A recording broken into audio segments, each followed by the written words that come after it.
fans, welcome to Ohsweken Speedway as Fresh Stone presents Friday Night Excitement. My name is Greg Kilman. With me is Adam Ross here in the tower, Clinton Jeffrey down track side.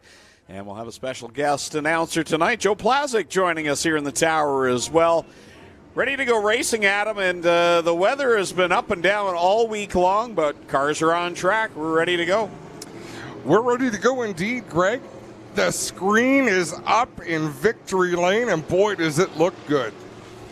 That it does. A little added bonus for our fans in attendance to watch the replays throughout the night. So those of you at home, obviously every week get to see all those great replays. Now when you come to the track, you'll get to see them if you sit on the front stretch. So great added bonus there for those in attendance for Touch a Truck and Tractor Night. Good turnout of trucks, tractors, and all sorts of equipment out in the parking lot area.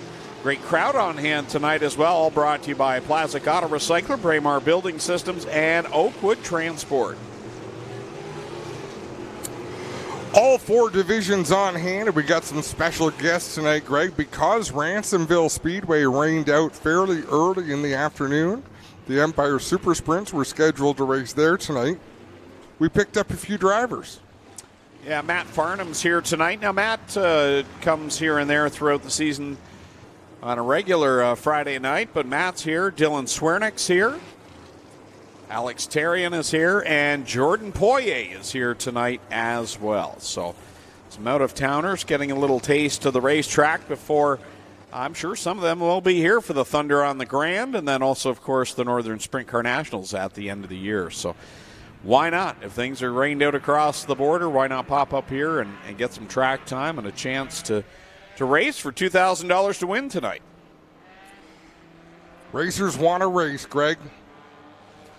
We're going to start the night off with the HRW Automotive Mini Stocks.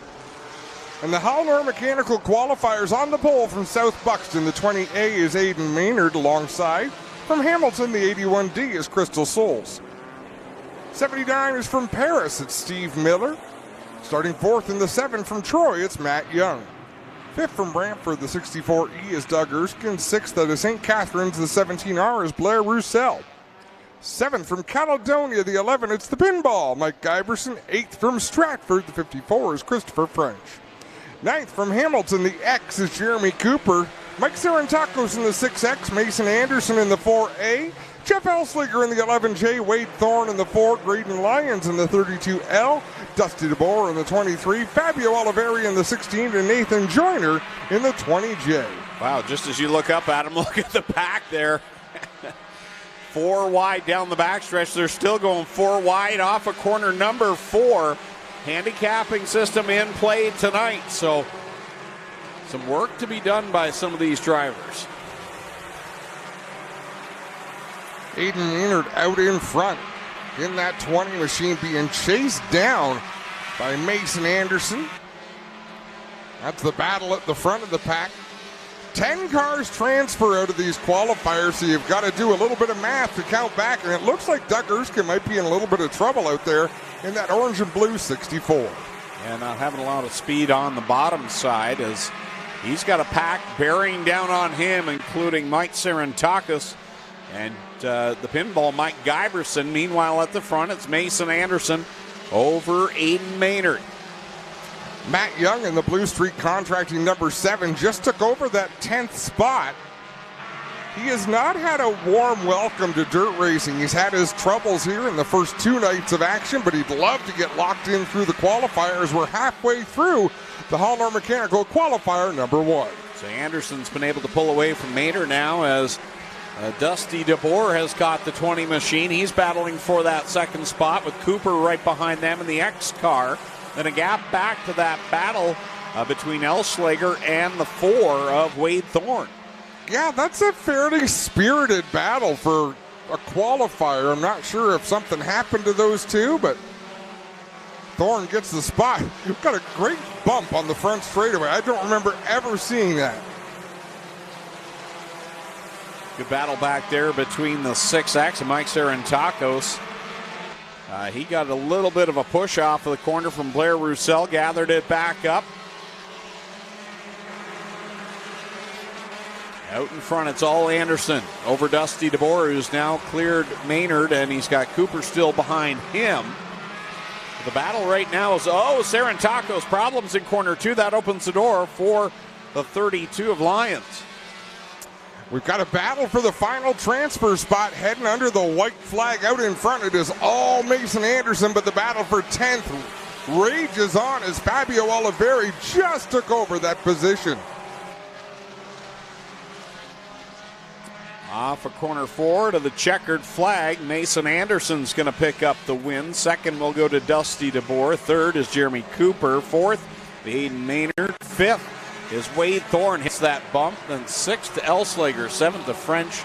Then Lyons, Sarantacos, and the 20, Jay, will get the spot. Nathan Joyner. Started dead last. Started at the back of the field. Worked his way up to 10th, and he will transfer straight in to tonight's feature. So that puts Fabio into the B main a little bit later on. Qualifier number 2 is going to line up like this. Great to see this driver back after a hard hit last week. This is a different race car, but same driver. Out of York, number 9 is Tim DeBoer. Alongside him from Hamilton in the 12, it's Don Deagle. Third from Port Colborne, the 14L, is John Lubeck. Fourth out of Niagara Falls, the 5K, is Ken Hare. Fifth in the 1 from Guelph, it's Jason Tolton. Sixth in the 1A from Brantford, Ashton Dickey. Great to see him back. Seventh out of Beachville, the 66X, is Martin Schroeder. Eighth from London, the 228, is Chris Lawrence. Ninth from Burlington, the 76, is Sean Taylor. 10th from Caledonia, the 21X, is Mark Bazine. 11th from Waterdown, the 01, is Tristan Da Silva. 12th from Hamilton, the 2, is Matt Newell. 13th from Brantford, the 64, is Nick Erskine. 14th from Dundas, the 32, is Jillian Hills. 15th from St. Catharines, the 17, is Alex Riley. And rounding out the field from Caledonia, the 46, is Spencer Rydell.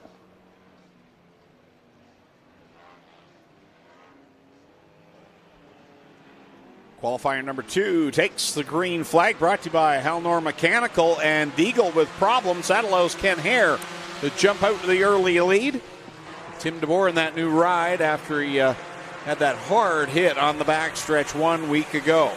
And the car didn't look terribly fast in practice. I think DeBoer's got his hands full out there as Ashton Dickey looks to the inside in 3 and 4. Good to have Ashton Dickey back tonight. Missed a week last week with that concussion symptoms that he was fighting. So the 1A back on track, and that's fantastic to see. He's got a 3-car battle right behind him.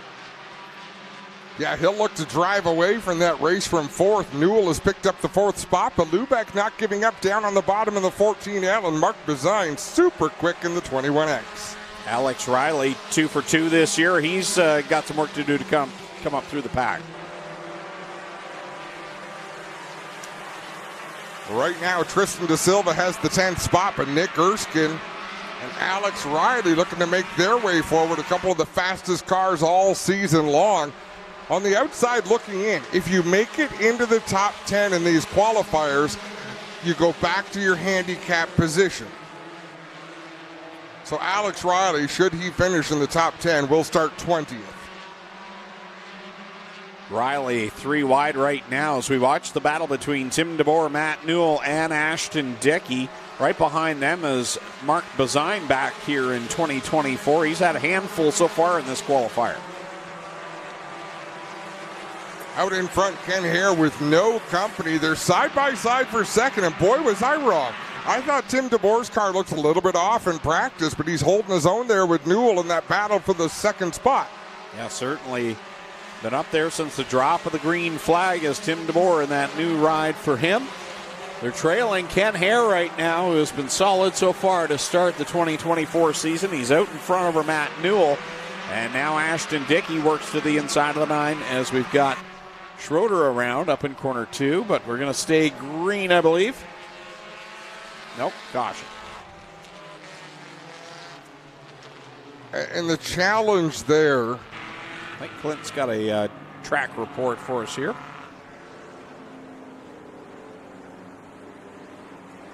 We're going to have a look at that situation down on the front stretch. There is a visible bump as the cars go by, and try and catch a word with Clinton here in just a moment once he gets set up on the front stretch, but nonetheless.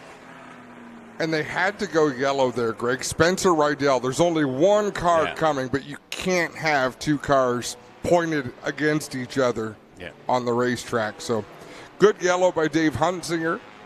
They sort the field out quickly, and we'll go back to green next time out of turn number 4.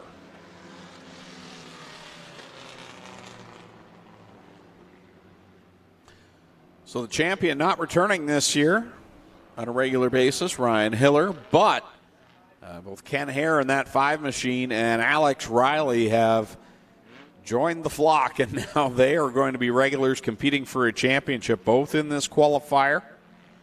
And then you mix in a couple of veterans who are back that maybe we weren't expecting in Mark Bazine and Jillian Hills.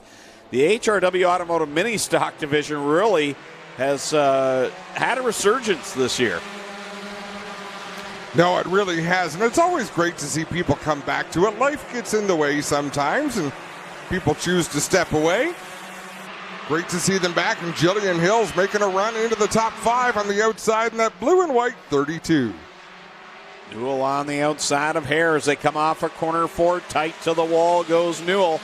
He'll grab the lead with 2 laps left to go in this second and final qualifier for the HRW Automotive Mini Stocks. Jason Tolton has the final transfer spot, but a couple of hot shoes behind him, Tristan De Silva and Sean Taylor. As the white flag flies one more time around, the battle is on for 10th. That's the thing. There's so many good cars in this division this year. Man, it's tough just to make it in through the qualifiers. When you look at Taylor, the Rookie of the Year last year, and Tristan De Silva, usually with at least 1 win a year, he's outside of a transfer spot coming to the checker. Checkers in the air. Ken Hare going to take the win over Matt Newell. Who's going to take third? Jillian Hills over DeBoer. And it's Lubeck, Dickey, Erskine, Alex Riley, Mark Bazine with Jason Tolton rounding out the top 10. Heading for the B main. Tristan De Silva, Sean Taylor, Martin Schroeder, Chris Lawrence, Mark Deagle.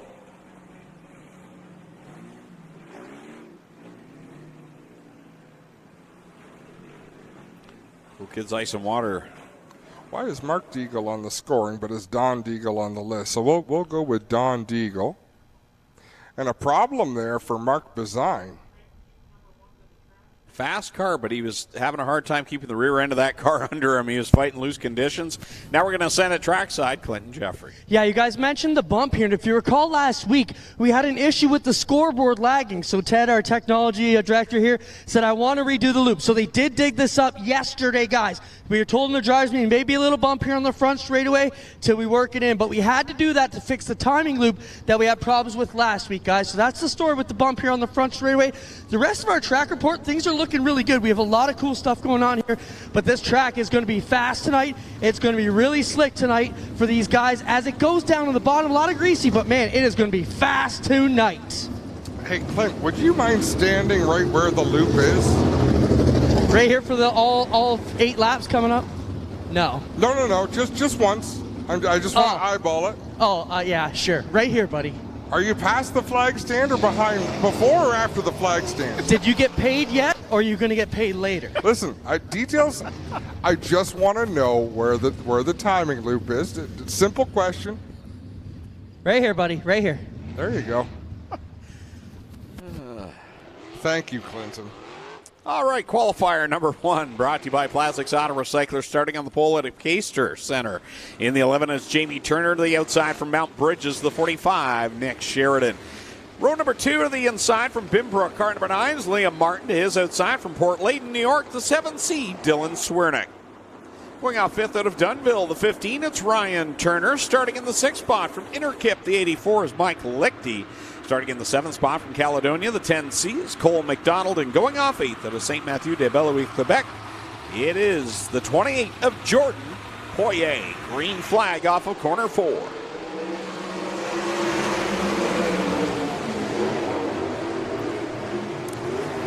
Even start down into turn number 1. Sheridan powers through using the middle groove in that 45. He'll lead the way through 3 and 4. Cole McDonald and Ryan Turner using that outside line, and Cole used all of it and some more. Hit the wall off the fourth corner, keeps the car going straight. Dylan Swiernick 7C. Looks like it has leaned right over on that right rear at the exit of the corner. Possibly a different setup underneath the 7C machine, but it seems to be working for him. Works by Jamie Turner. Here comes Ryan Turner now behind the 11. What a drive last week. He was the hard charger, was Ryan Turner. Oh, he's got company as Jordan Poirier stuck the nose down there.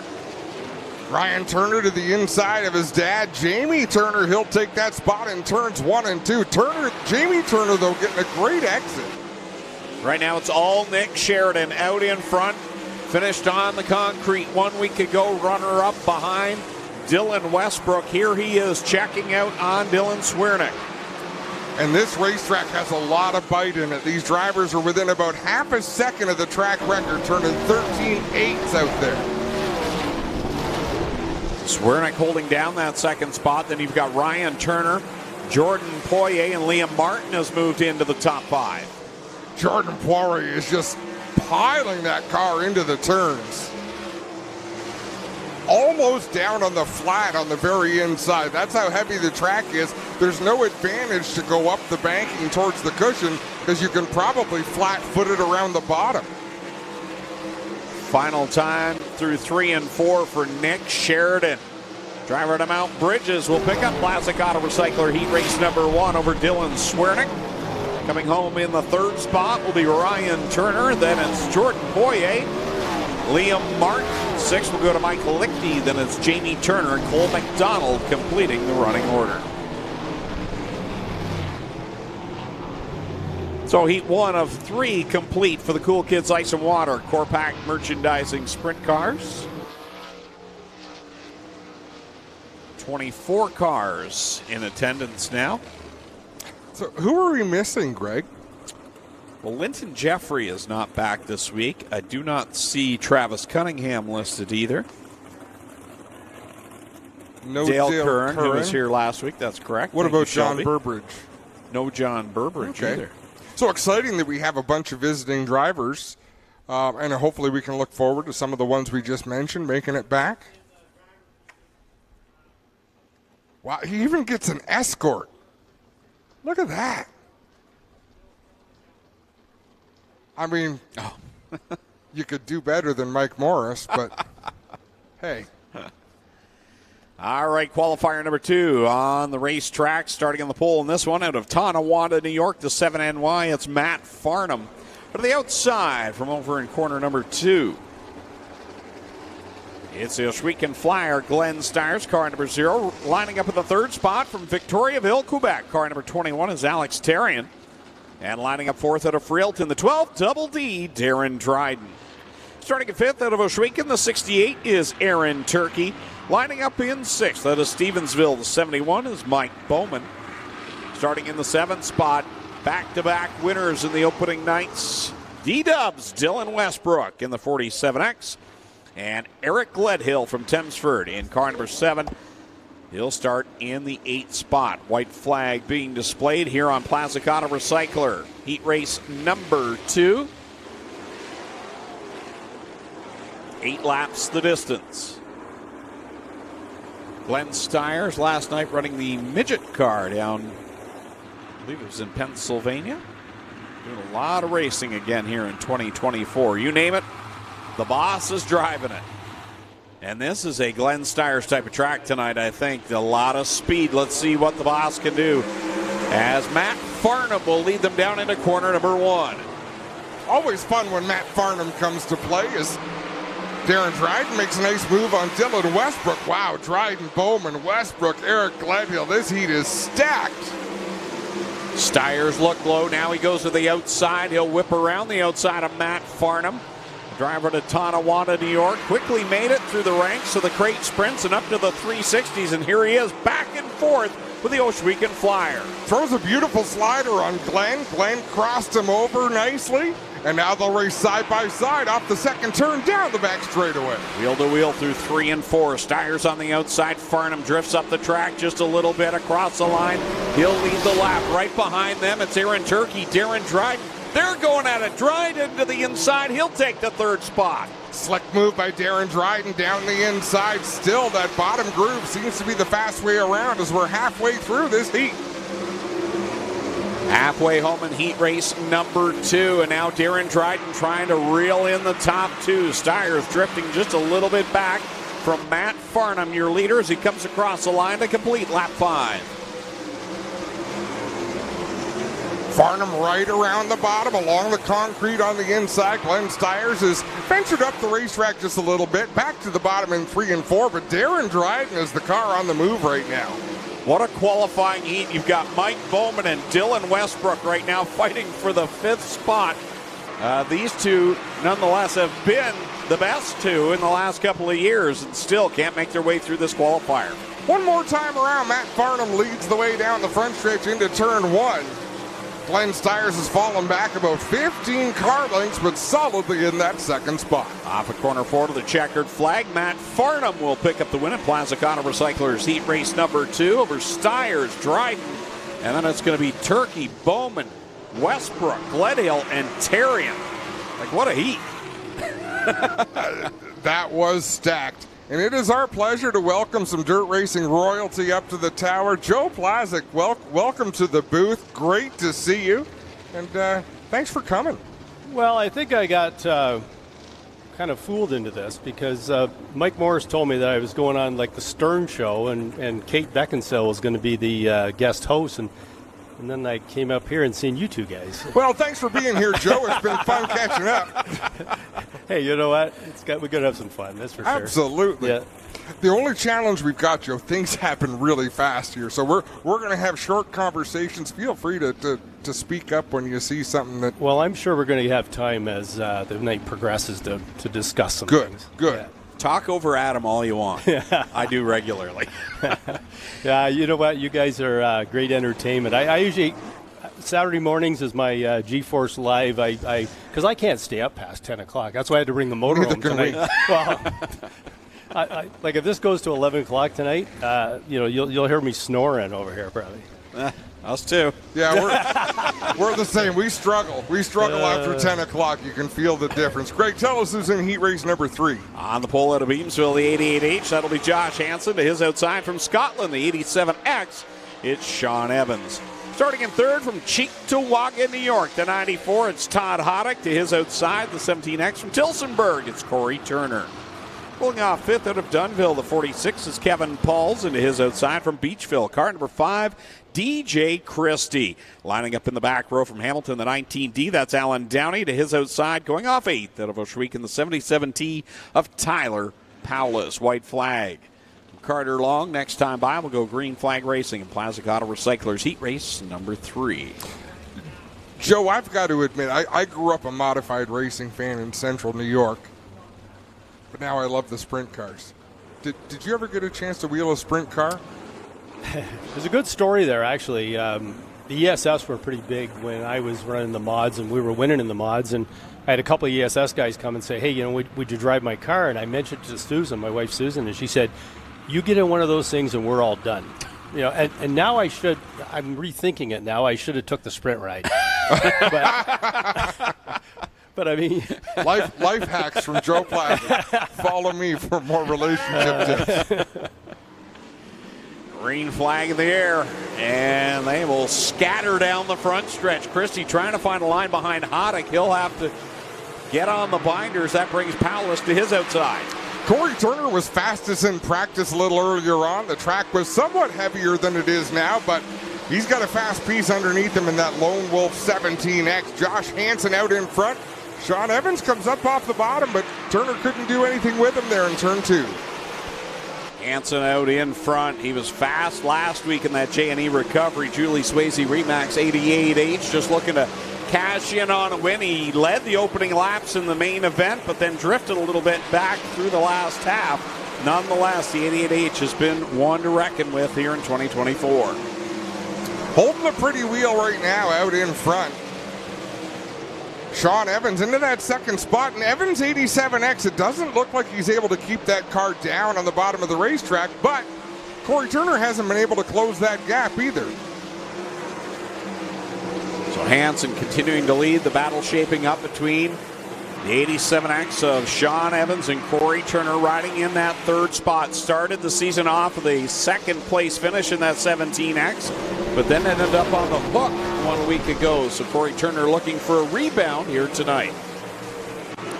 Settling into fourth there, Todd Hoddick in the 94 machine. Rounding out the top 5 is Tyler Paulus, but how about DJ Christie in that 5? That car doesn't look comfortable out there tonight. No, even from the drop of the green flag, he seems to be struggling a little bit with that car, and he'll get a figured out come feature time. He was fast on opening night, that's for sure. One last trip around for Josh Hansen and the rest of this qualifying heat. Corey Turner goes up the hill looking to make a move on Sean Evans. Couldn't get that done. This heat will end. Checkered flag in the air. Josh Hansen will take the win over Sean Evans. Corey Turner, Todd Hoddick, Tyler Paulus, DJ Christie, Alan Downey, and rounding up the field, it'll be Kevin Pauls.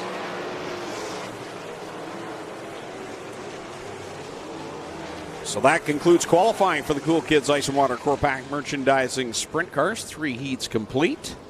And Joe, I got to ask you the question. Over the years, you mentioned some of those modified drivers that moved up, and well, I wouldn't call it moving up, but they moved over to the sprint car division and seemed to have instant success. I think of Rick Wilson, Steve Poirier, Chuck Hebing.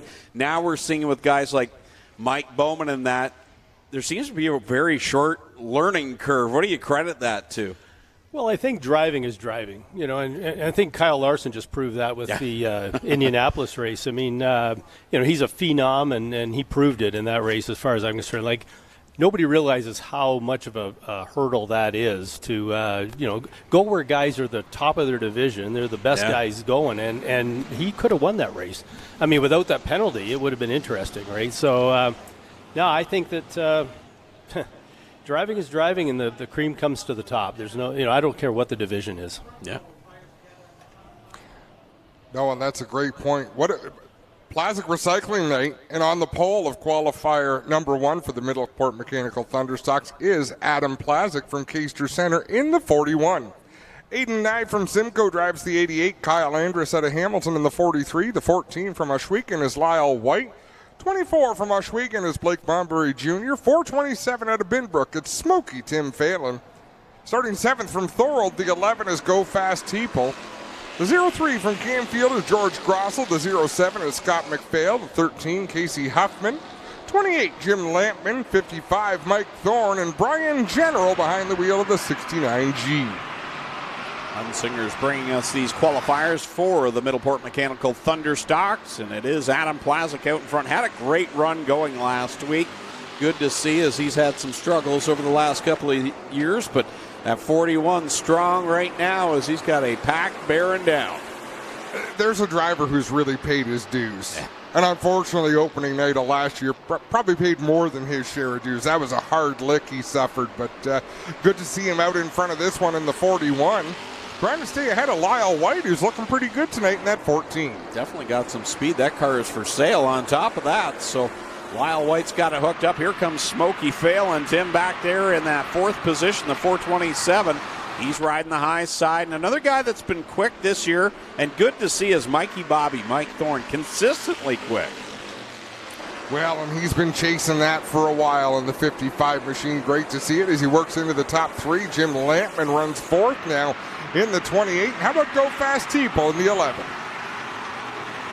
So Jim Lampman back in the Camaro tonight. Donnie Lampman is back in the Monte Carlo. At least that's what the lineup says. So good to have Donnie back here this evening. Oh, absolutely. I didn't expect him until later in the summer. Good for him.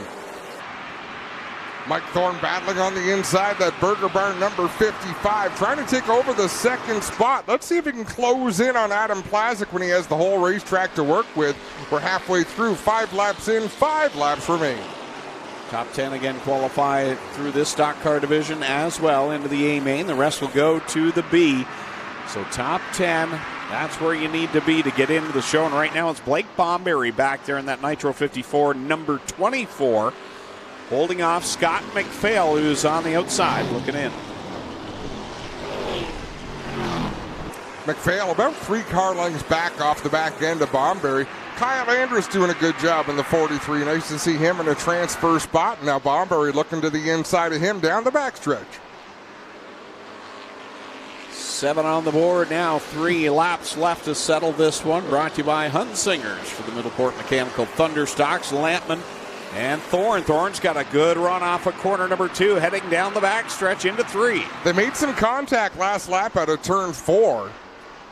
As we've got 2 laps to go, can Adam PLAZEK hold on? Jim Lampman's been one of the fastest Thunderstocks all season long.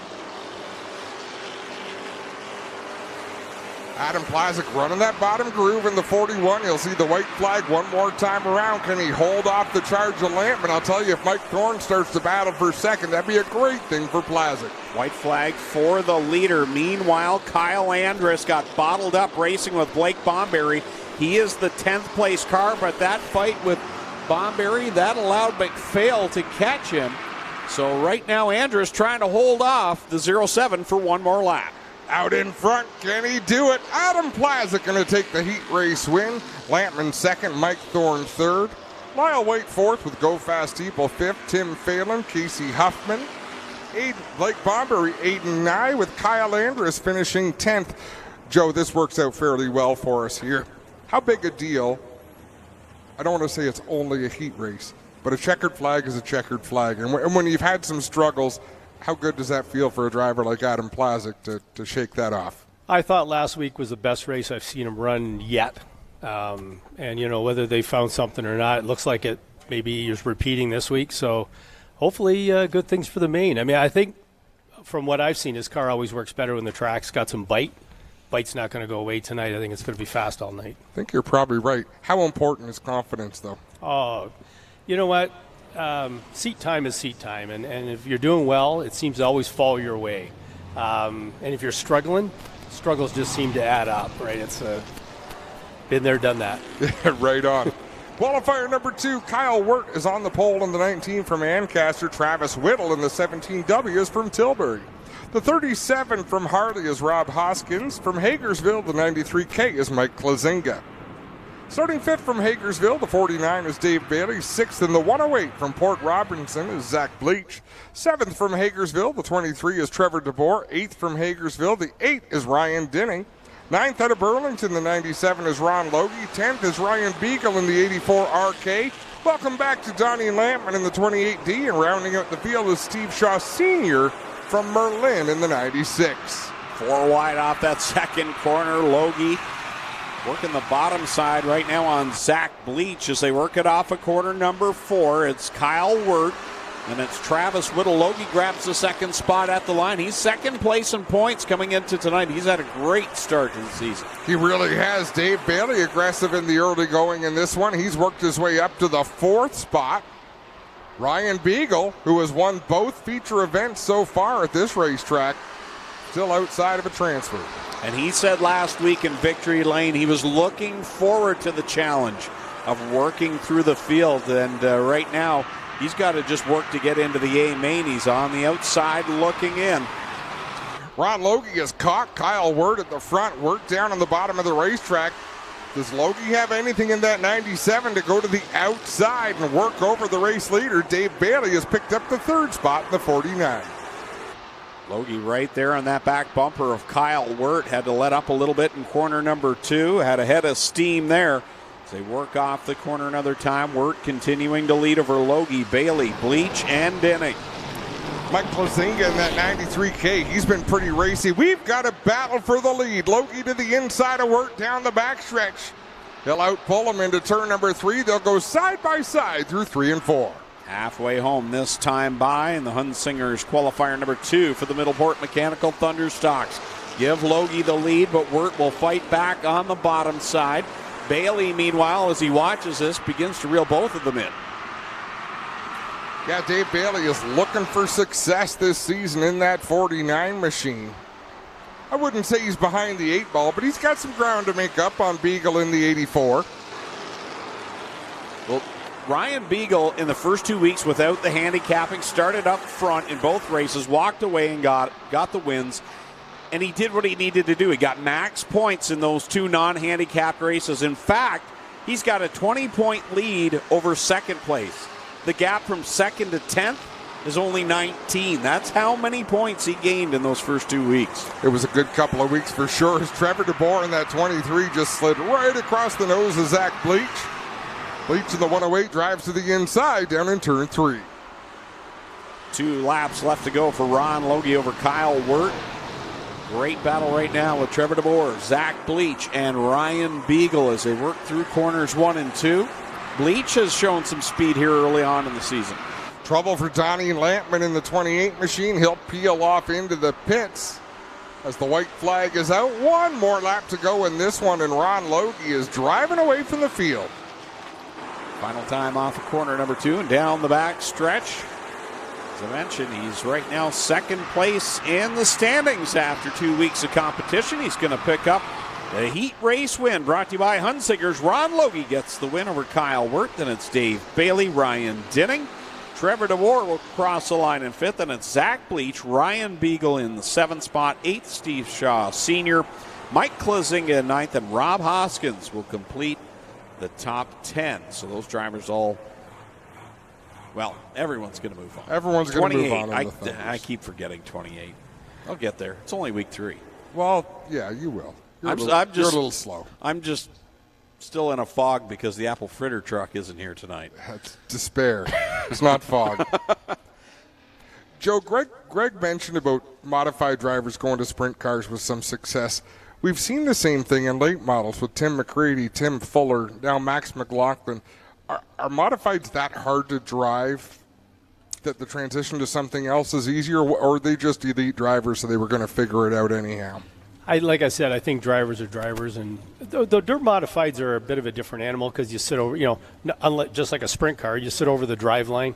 When I went from dirt modifieds to cast car, putting yourself on the left side back again, like I started at Cuba Speedway years ago, but then when I went back to cast car and put myself on the ground again and sit on the left side of the drive line, it was a whole new feel I had to get used to. And it took me 3 or 4 races, and with cast car it was only a 12-race series, right? So we got going middle to the end, but it was a little bit of a transition. Was it fun?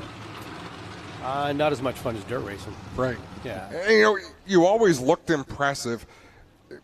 Greg, do the starting lineup. We'll come back to this conversation. All right, qualifier number 1 brought to you by DJD Graphics on the pole out of Georgetown. The 2M is Steve Murdoch. To the outside is Cam Thompson in the 20 AT. He's from Ohsweken. Starting in 3rd, Lance Erskine out of Brantford in the 88. Jonah Mutton from Brighton in the 98 lines up in the 4th spot. Starting in 5th from St. Thomas, last week's winner, Jesse Costa in the 52. And then Johnny Miller lines up in the 6th spot. And car number 20 from Six Nations, Nico Hansen, not making the call. He had problems in hot laps earlier on.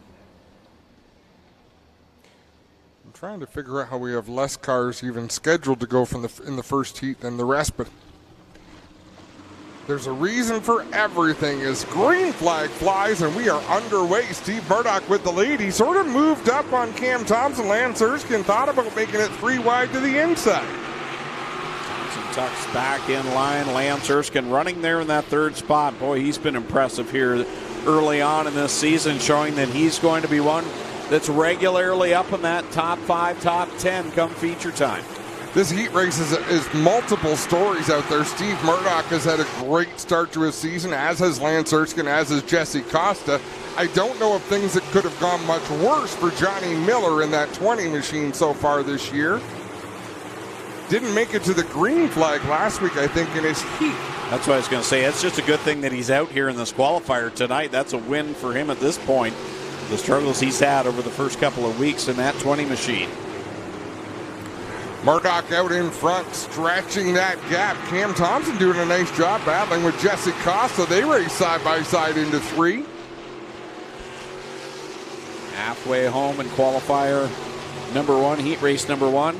Presented by DJD Graphics as Jesse Costa beginning his march towards the front. Picked up the feature win 1 week ago in a great battle between he and point leader Brett Stratford. Things have stretched out just a little bit at the front. The top 3 are separated by a number of car lengths. In fact, all of them are. I thought Cam Thompson had a better run through 1 and 2 to battle there with Johnny Miller, but everyone's sort of strung out single file, working that bottom groove. That'll widen out as the night goes on.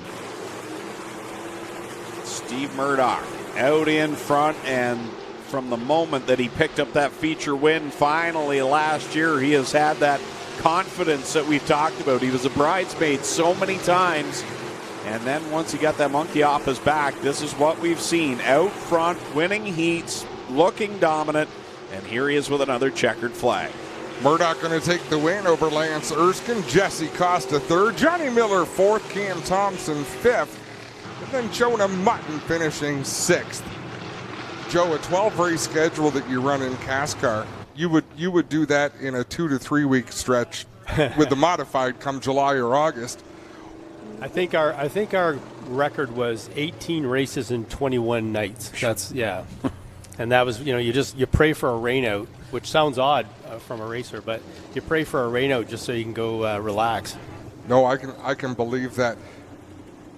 You talk about dirt racing being more fun. Is it just the way the cars drive? What do you point at from one to the other? Well, I think it's a lot more driver in dirt. The chassis is key, but then the driving is more key, I think, than asphalt. I think in asphalt the car is the car's got to be right.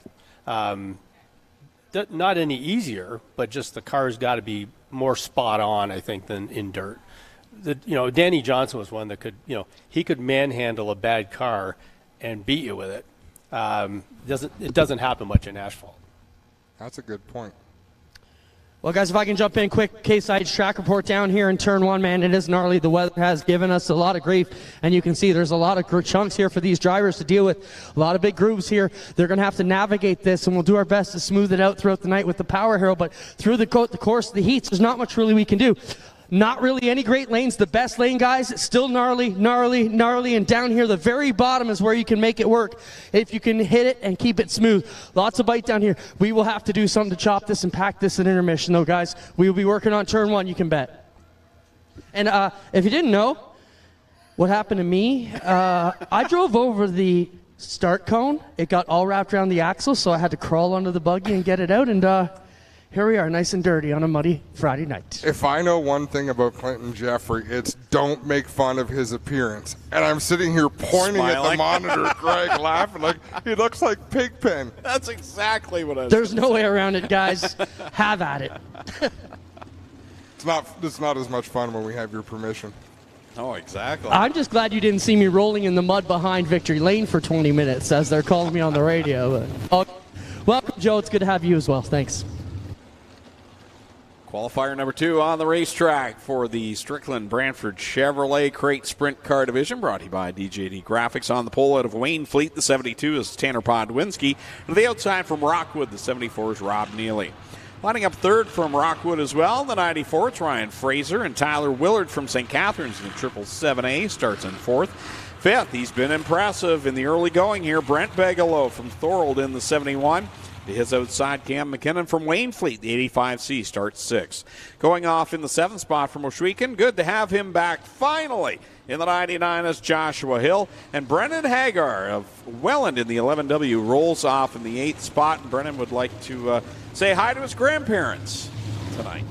This will be fun to watch Brennan get his opportunity. Joe, I saw you nodding your head a little bit at the mention of Brent Bigelow. How impactful is it to see the next generations and that following generations out here? I've been watching Brent for a while now, and I'll tell you, I raced against Jimmy a lot, and battled with him for Rookie of the Year in '83, and Jim beat me. Talent galore, and Gino, Jimmy, and now Brent. It's really cool. Heat race number 2 takes the green flag. Podwinski and Neely wheel to wheel, and look at the battle behind that with Bigelow and Willard. They're really still in formation just about as they drive into turn number 3. Rob Neely edges out ahead of Tanner Podwinski. Bigelow into third with Tyler Willard. There's a couple of big names, Willard and Bigelow duking it out for the 3rd spot. Rob Neely out in front in that 74. Had a good outing last week as well after the no-show in the heat and B main in week number 1. So the Radio Shuttle 74, definitely they have that thing figured out. Yeah, he was fast at the end of last year. He was fast in practice. Is Brennan Hager making a move on Cam McKinnon at the back of the field? Jeremy May driving that car the first 2 weeks of the season. Did a great job, I thought, to Jeremy May. Looked very comfortable and racy out there amongst the top. And that's the main thing. Looking and feeling like you belong. He did do a fantastic job. Brennan Hager with a lot of wins in micro sprint racing. He was pretty excited at the drivers' meeting. Rob Neely lead us across the line. 5 on the board, 3 laps left to go in heat 2 of 4. Tyler Willard has fallen back a little bit. Bigelow making a charge on Tanner Podwinski. Boy, they were close going into turn 3 with 2 laps to go. Bigelow looking for a way by Podwinski. And it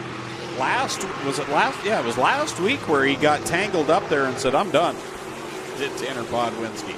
Good to have him back.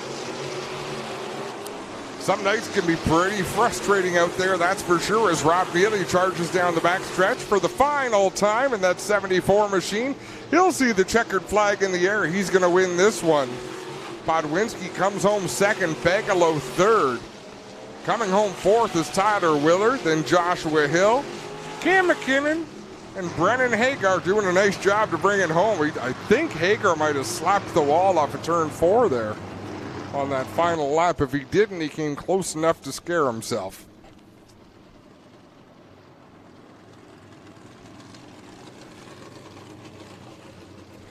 Joe, how a racetrack like this, you've got to run the bottom. If you get off the bottom, you're going to be in trouble. How frustrating is it for a driver when the track hasn't widened out just yet and not a whole lot you can do?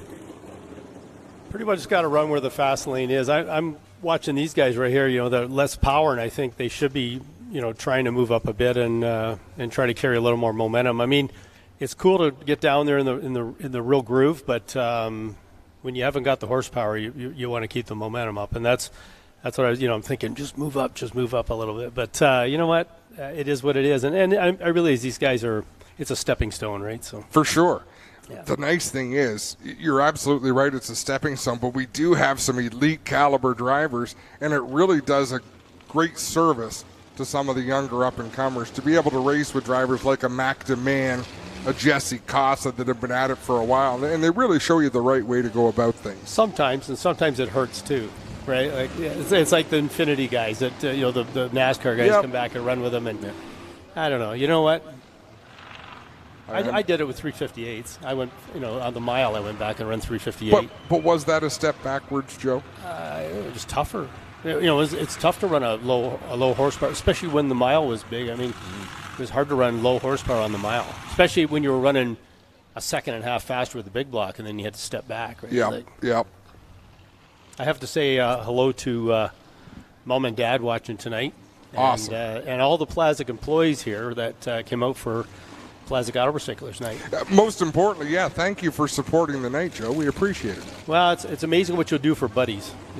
Mike Morris, he got us involved in the track, and then I was on my way home from the chiropractor Monday night, and Mike calls me and says, "Hey, would you do some color up in the booth with the guys?" And I said, "Of course, I would love to, because it's going to be warmer and it's going to be more fun." It's a good seat. It's a good view. It is an excellent seat. All right, Greg, you've got 12 seconds. Introduce them all, please. No problem. Caleb Wood out of London in the 7 on the pole, with Trevor Young out of Ancaster on the outside. Row 2, 4-barrel Daryl Pelche out of Port Perry in the 4B, with Keegan Baker in the 16X from Ancaster.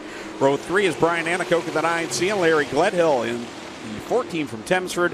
And back in that back row, Trayton Lapsevich from Grimsby joins us tonight in the 20L. Logan Schwedick out of Jerseyville in the 53. Trayton Lapsevich just turned that steering wheel harder to the left than I think I have ever seen a driver do in a sprint car. He had that thing full rudder left. Get a little bump there down in corner one that time to Trayton Lapsevich as they work it off of corner 4. It's Caleb Wood. Clint. He hit the wall, guys. Watch that left front on the Lapsevich car. Left front is down. He cuffed that wall full tilt. There you go. Oh, I think Keegan Baker just did the same. And okay, you're right. That left front is flat. Trayton Lapsevich is impressive to watch. I think he's going faster with the left front down. It's all Caleb Wood out in front right now with Daryl Peltier running in the second spot. I think this is the first we've seen Daryl this year. Is it? No, Is he we've here? seen him out. Oh, okay. We've seen him out. In fact, Brain fade. I think Trayton was listening to Joe because he did venture up the outside. Now it's Keegan Baker in the 16X moving up the racetrack, so they're starting to widen the groove out. Lapsevich and Baker, two of the drivers that had problems down there in corner 1, duking it out. Meanwhile, we watch there Larry Gledhill and Trevor Young. Trevor's been solidly in the field each week, doing a good job in that 51, not in that cusp of not making the feature. He's been solidly in this year. No, it's fun to see as Larry Gledhill closes that gap on Trevor Young. Nanacoke by himself, running in the 5th spot. Top 5 transfers straight into the A main, then everyone else heads to the B main. So Nanacoke has that magic spot right now.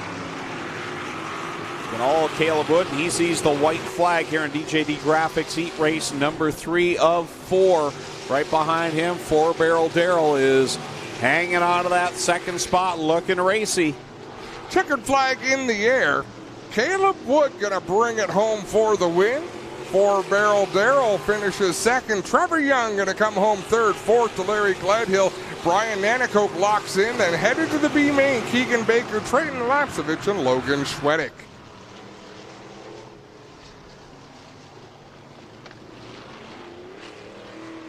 You are correct. That is, Daryl's been with us this year. I think he's been here both weeks. See, you usually do the crate lineups, and that's what's throwing me off. Has he been here both weeks? I believe it's just, well, he's been in one feature. I don't know whether or not he's here both weeks, but there you go. You guys need to tell me the Trayton Lapsevich story on this ride. How he got it? Yeah. Well, so last year, Trayton started the season in the NASCAR Pinty Series, as it was called then. They didn't have the funding to make it all the way through the year. How they got together with Glenn Stiers, I'm not sure, but the relationship has turned out fantastic. So Glenn Stiers supported them, helped them get through the year. He won the NASCAR Pinty Series championship. But what the Lapseviches has done for Glenn Stiers is get involved in his late model and his NASCAR program, and really, among other people, among a lot of people, but it's really helped his pavement program as well. But one of the things getting involved with Glenn did, they put together a crate car for him to run when the opportunity struck. And I think that just does great things for a driver's, I don't want to say a driver's ability, but your versatility. When you can go run a late model at Hickory Speedway on a Saturday, but the night before you've been in a dirt car, you're just experiencing that much more, making yourself a sharper driver. Well, I got to believe, too, that once he gets his feet wet of this and this a little bit and does a little better, you'll be hard to get him out of that sprint car. That'll be the problem. Final qualifier of the night. 4th heat race brought to you by DJD Graphics. Starting on the pole, Tom Pellizzari out of Cortland in car number 5. The outside, Ashton Van Every from Ohsweken in the 77E. The point leader lines up in 3rd. He's from Wayne Fleet, the BS 39. Brett Stratford. And starting in 4th from Listowel in the 97, it's Sheldon Bender. Starting in 5th from Hagersville, the 24K is Kiana Teal. Travis Hofstetter goes from the 6th spot in car number 2 from Baden. Going 7th out of Port Colborne, the 777T is Cameron Olm, and Devin Bacher out of Hagersville in car 3 rolls off 8th. Down through 1 and 2, Pellizzari leads the way, but they're about to split, and Van Every hesitated on the high side. Stratford drives through on the bottom for the lead. Off of 4 they go. Brett Stratford, your leader at the line. He's so far the point leader after 2 weeks. Doesn't have a victory, but that's how good he's been. Top 3 have pulled away from Sheldon Bender. Happy birthday, Sheldon Bender, behind the wheel of that 97 in 4th. Brett Stratford had a great battle last week with Jesse Costa for the win, and he could have easily taken that away from Costa last Friday night. Raced him clean. What a great feature that was. Oh, it was phenomenal. How about Kiana Teal battling with Travis Hofstetter for that final transfer spot?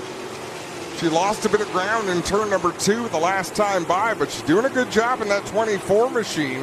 Behind her, Cameron Ohm in the 777 closing the gap.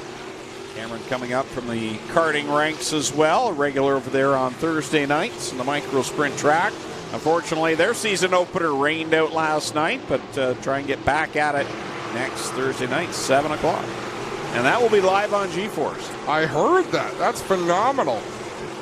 So turn 2 is starting to slick up. It's amazing. Turn 1 halfway into turn 2, there's a lot of heavy still there, but turn 2 looks to be giving these drivers some challenges. You noticing that, Joe? I think that's where all the tire spin is. It's Brett Stratford out in front with 2 laps left to go. Ashton Van Every riding in the second spot, and then you've got that battle between Pellizzari and the 97 of Sheldon Bender as Bender goes down to the inside in corner number 3, coming to the white flag. Things got skinny there in turns 3 and 4 for Pellizzari and Bender. Brett Stratford has had his way with this one in the BS39. He'll take the checkered flag in this qualifying heat and the win. Ashton Van Everett going to come home second. Bender drives it in deep to turn 3. He'll settle for 4th. Pellizzari finishes 3rd. 5th to Hofstetter. To the B main go Kiana Teal, Cameron Ohm, and Devin Bacher. Let's take a break here on G-Force TV. We'll be right back with more from Ohsweken Speedway.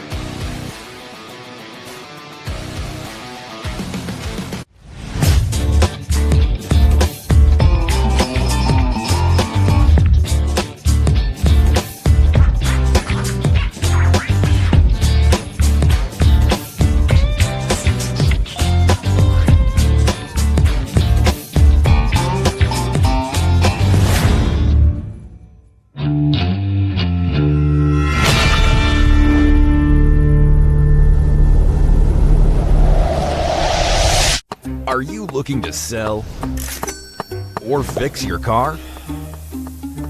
You can do it all with Kenny U-Pull. Whether it's running or not, we pay you top cash on the spot. We'll even tow your car off your lot. Need parts? Our yards have over 25,000 cars ready to be stripped and over 10 million car parts ready to be pulled. Find what you need at a fraction of the manufacturer's price. Fix it or sell it with Kenny. Visit KennyUpull.com today. Welcome back to Ohsweken Speedway, ready for the first B main of the night. It's for the HRW Automotive Mini Stocks. 6 laps, only 8 cars will transfer into the A main here tonight. Going on the pole from Ancaster, the 16 of Fabio Oliveri. To the outside, Tristan De Silva from Waterdown in the 0-1. Blair Russell from St. Catharines, 17R, lines up third. 4th is Sean Taylor from Burlington in the 76. And you've got the pinball Mike Giberson out of Caledonia in the 11. Martin Schroeder to his outside starting 6th. Doug Erskine in the 64E along with Chris Lawrence in the 228, 7th and 8th. For number 5 is Steve Miller and Don Deagle. Back in the 11th, 12th, and 13th spot, you got Crystal Souls, Spencer Riddell, and Matt Young. Matt Young with a good start in that 7 machine, trying to work his way up into a transfer position. Out front, Fabio Oliveri and Tristan De Silva open a bit of a gap over 3rd place. That's a side-by-side battle between Sean Taylor and Blair Russell. Little bouncing going on there for Matt Young, just the exit of corner 1 and going into 2. Little choppy there. Out in front, though, is Tristan De Silva and Fabio Oliveri, 2 drivers you would not expect to see in a B main. Usually they would be one of the winners maybe of a qualifying heat, but not tonight. Those qualifiers, only having 2 makes it tricky. It sure does. But every lap matters, that is for certain. As we are halfway through this already, just a 6-lap B main as Tristan De Silva leads the way under the flag stand. 3 laps left in this B main, then we'll have an intermission before we go to the Crate Sprint Car B main event. And then we'll head into our 4 features here tonight, all brought to you by PLAZEK Auto Recyclers, BRAEMAR Building Systems, and Oakwood Transport. Mike Giberson to the inside of Blair Russell. That's a battle for the 5th spot with 2 laps to go. Got a car around in 2. You can't park there. That's Spencer Rydell in the 46. That puts us under the Dixieland Grill caution flag.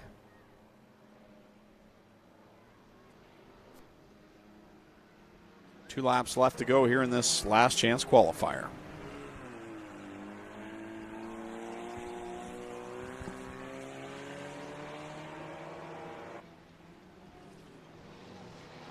Chris Lawrence back to test his luck in the 228. The Lawrence family been involved for decades in pavement racing.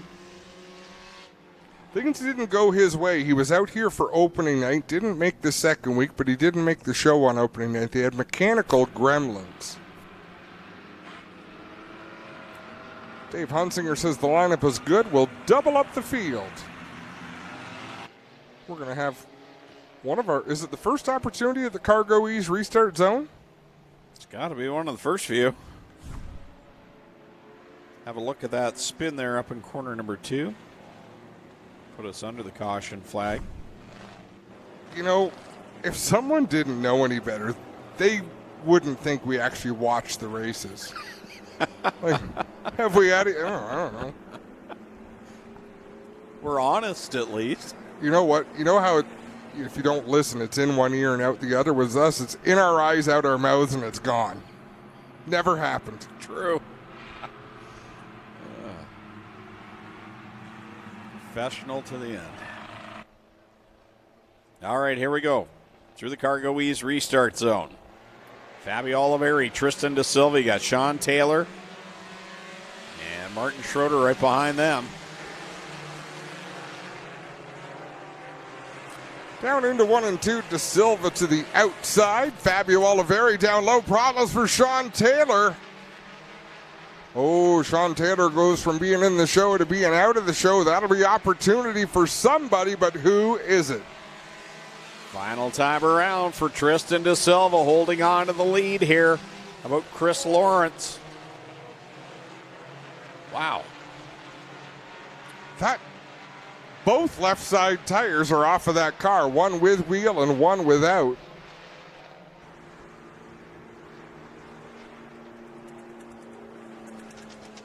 Crystal Sewell's in that 81 has come to rest on the inside of turn number 1.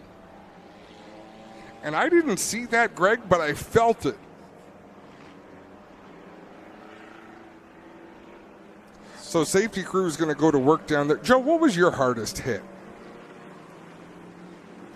Wow. I had a few. Probably, I don't know. Syracuse, everything at Syracuse was always hard. But I think probably the one that hurt the most was Orange County when I got up over a wheel in the 358 race on Saturday. I went out and took out a pole. Ooh. Yeah, and the pole knocked me back onto the track, and I ended up upside down on the backstretch. Cars going by at like 100 mile an hour on each side of you when you're upside down. Not a good feeling? Not really, no. And that's something you want to, especially you're just like, don't hit me, don't hit me, don't hit me. Clinton Jeffrey is on the scene. Clinton, it's not pretty down there.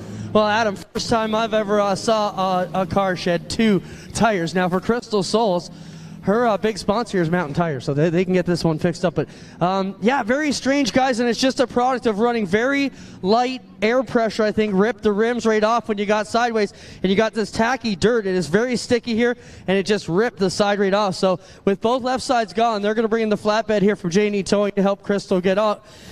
She's not too happy, but been having a lot of fun. Tonight she won't be too pleased, but you guys can imagine tough deal. We'll get in here and talk to Crystal in just a moment. Not the way she wanted her first interview with us, I'm sure.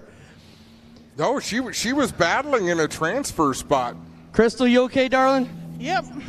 Tough break there. We never seen both tires come off a car. That's a strange one. Your boy's going to have to get to work back there. Well, when I do it, I do it well, right?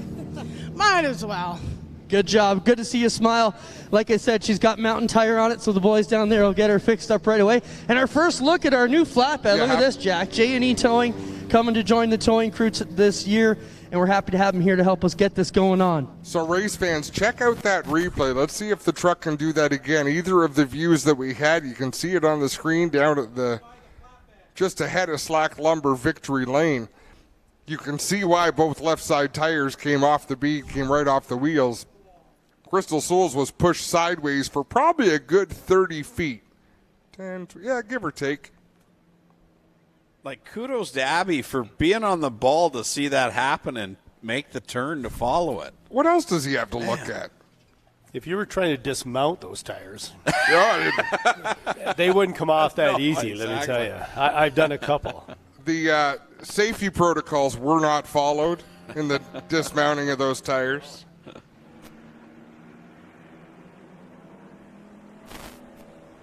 Well, we'll put the J&E Recovery flatbed to work here and get Crystal's car up there.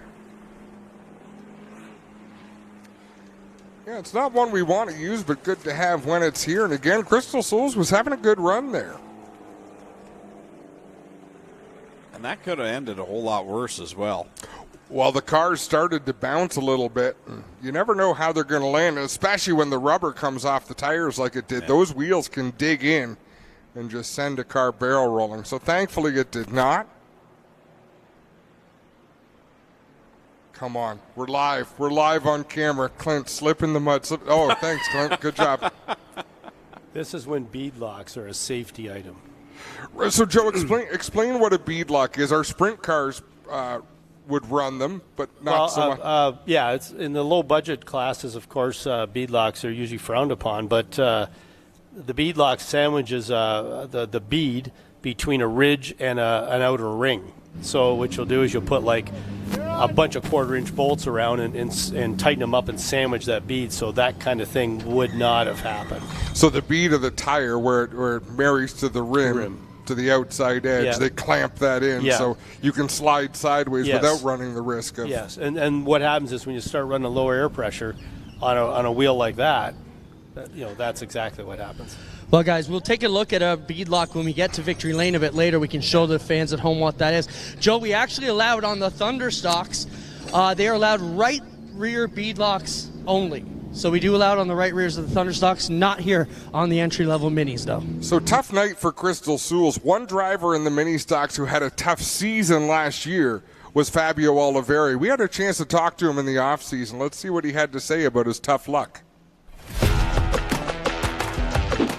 First time it happened, we threw a rod bearing. I had a small tick in it, so we pulled off the track. Got it fixed at home, put it back together, went back out. I think it was hot laps, went out, and had the same issue. So we pulled off. We got to the feature, thankfully, just because there was a low car count that night. Following weekend, same thing. And then on the fourth time, I just said, hell with this motor, and kept my foot into the throttle and blew the piston, and it almost, we'll just say it almost got close to the VIP tower, how far it went out the side of the motor.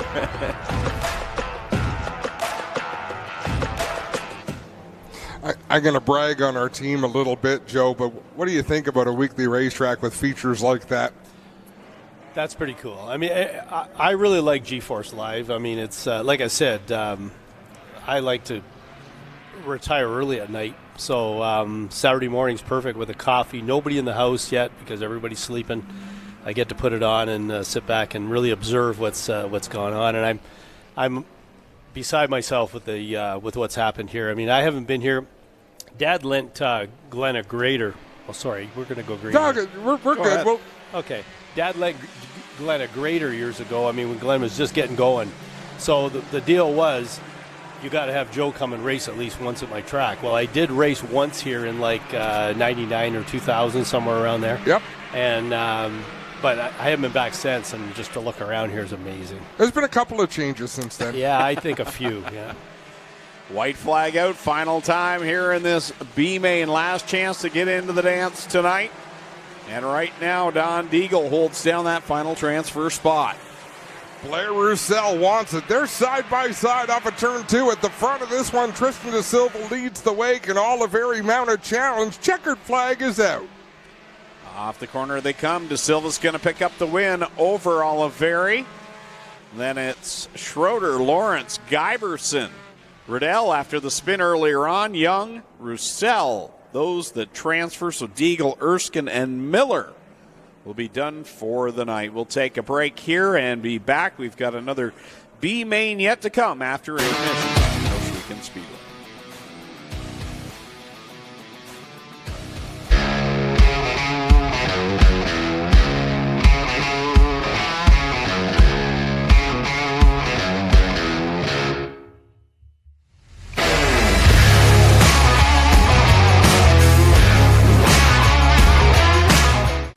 Tiffany Gate Fresh Gourmet.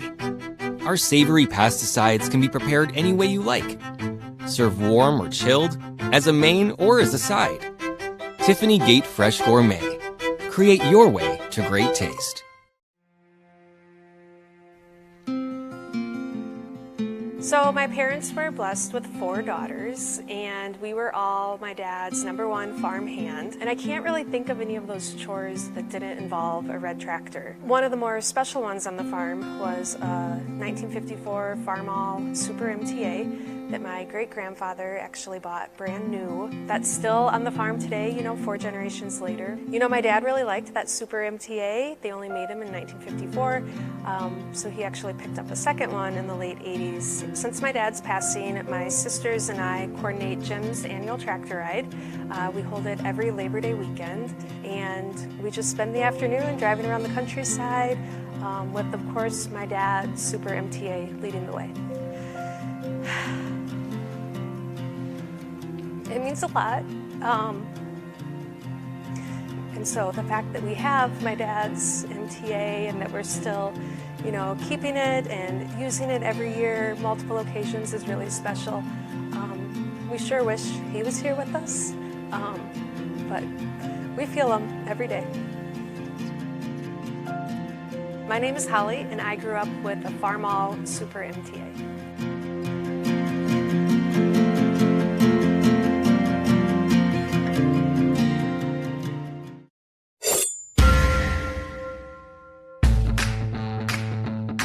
Introducing the Fleet Lineup by CargoEase.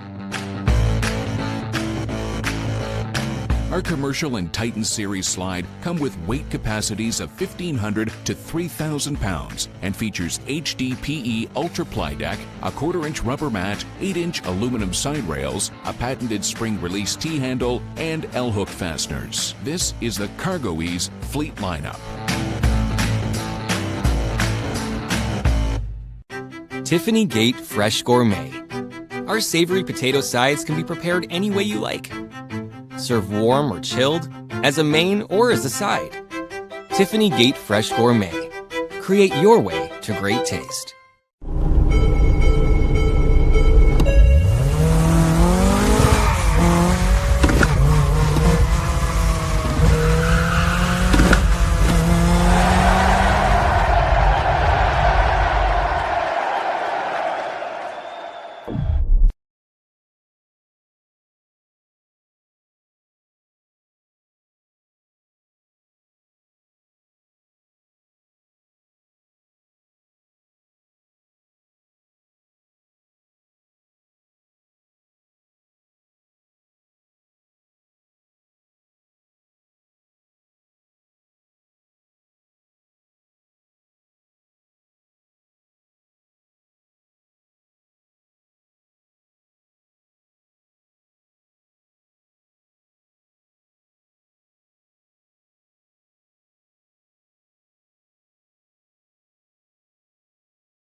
tomorrow, the Spectra Premium 100 from Flamborough Speedway, and then we're right back at it the following Saturday when we head up the highway to Peterborough Speedway June 15th. June 29th, it's Delaware Speedway. And then on July 13th, back again to Flamborough Speedway for the London Recreational 100. That's your Carmen's Group. Upcoming events, those are on racingamerica.tv. And then let's have a look at upcoming events here at Ohsweken, which you can find right here on GeForce TV. Thanks to Carmen's Group for this track calendar. On June 14th, it's Renway Energy and McHugh Supply. They're going to present the Race of Champions Sportsman Shootout. Greg, that's like going back in time for me. It is. Back to the roots of Ohsweken Speedway. 5 divisions. All the regular 4 will be on the card as well, so we'll just add the sportsman next Friday night. June 21st, FS Partners and County Line present the Late Model Open. That's always fun. June 28th, Case IH and O'Neill's Farm and Lawn Equipment present Agriculture Night. That's got to be a Mike Morris project. And July 5th, Strickland's and Hunzinger's Plumbing present Drive Safe, Ride Safe, Race Safe Bicycle Night. That's always a big night, too. Kids, make sure you're here for a chance to win a bicycle. Hey, I heard that you're participating in a bike ride tomorrow, Greg. I don't know what it's called, but it's a bunch of people naked on bicycles riding through Toronto to fight climate change. And when they talked about it, I don't know why I thought about you, because I regretted it instantly. Like, as soon as it popped into my mind, like, oh, I wish that hadn't. So I'm listening to talk radio today, and they spent about 20 minutes on News Talk 1010 in Toronto saying, why on earth do these people have to ride naked to support a cause? Well, you dingbats, you just talked about them for 20 minutes about the climate change. That's why they're riding bikes naked. And the big takeaway from it was they said they hope they like you when you go to the gym. Greg, some people pay money to go to a fitness facility. You pay like a monthly membership, but when you use the equipment, you have to take these wipes and wipe it down from where you sweat. I wanted to catch you up to speed because you don't have to do that at the Dairy Queen. But the people on the talk radio said, I hope they take those sanitary wipes and wipe down the seats, because some people rent bicycles. And I would, yeah, just don't. So, yeah, you participating in that ride? Well, no, absolutely not. Right. That's a hard no. But you've just given me a plethora of ideas to boost viewership on GeForce. You gave him such a plethora, he couldn't even talk. He was speechless. Joe PLAZEK is sort of seeing behind the curtain. Once every night, my goal is to render Greg Callan unable to speak. He can always speak, but I want to make it so he chooses not to, because he's either laughing too hard or he is so disgusted that there is nowhere to go from there. You just succeeded. Right? Yeah, that's my one time a night. Yeah. I'm not lying. No, it's once a night. It makes me so happy. And you never know when, right? Like it's okay. Never know when, and it's like my hard drive freezes, and I don't know how to compute what's coming out of his mouth. No, it's a choice. So how hard is it for you to pick this kind of stuff out? Like you have to look around and grope this kind of stuff. Choose your words carefully, Joe. Opportunity, that was by design, right? You never know when the opportunity is going to strike, because trying to segue into people riding bicycles naked isn't that's the most challenging thing I'll do. Especially when you're at a racetrack at Ohsweken Speedway. Yeah. But bicycle night on the upcoming calendar, boom. Guys, here's your track report for turn 1. We worked on it with the power roller and the vibrating giant disc down here. They have taken some of the chunks out. You can see a lot of the bite has come back, guys. Very sticky. But this is kind of what we're going to have to deal with. I asked Sigger how we're going to make it better. He said only way to get it, and that's just to drive through it tonight. The guys are going to have to work their way through it. We've done what we can at intermission. It is what it is, guys, in turn 1 tonight. Like my dad always said, it's the same for everybody, so zip it and go drive.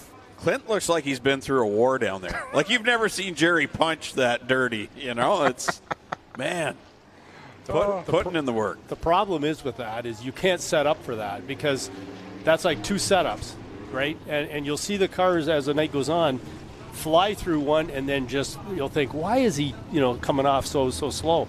That's the reason. But where are you going to make your speed? So if you can fly through one and not through 2, but somebody else kind of feathers through one and what I would do is I would hit one high and then cut across and try to be as straight as I could coming off of two. Diamond it kind of thing. There you go. Yeah. Here's how they line up for the B main. Cam McKinnon, the 85C out of Wainfleet on the pole. Outside from Hagersville, the 24K is Kiana Teal. Keegan Baker from Ancaster in the 16X. Jonah Mutton from Brighton in the 98. The 777T is from Port Colborne. That's Cameron Ohm out of Welland. The 11W is Brendan Hager. The 20 out of Grimsby is Trayton Lapsevich. Out of Jerseyville comes the 53 of Logan Schwedick. Devin Bacher drives the 3. He's from Hagersville. Nico Hansen out of Beamsville in the 27. And scheduled to round out the field in the 94. He did not make it out for his heat earlier on. From Rockwood, the 94 is Ryan Fraser. Nico Hansen in that 27 also missed his qualifier heat. Had problems in the hot laps, had to get pushed to the pit area, so the J&E Recovery 27 back on track. And 8 cars transfer is my understanding here. 8 cars make it into the big dance tonight.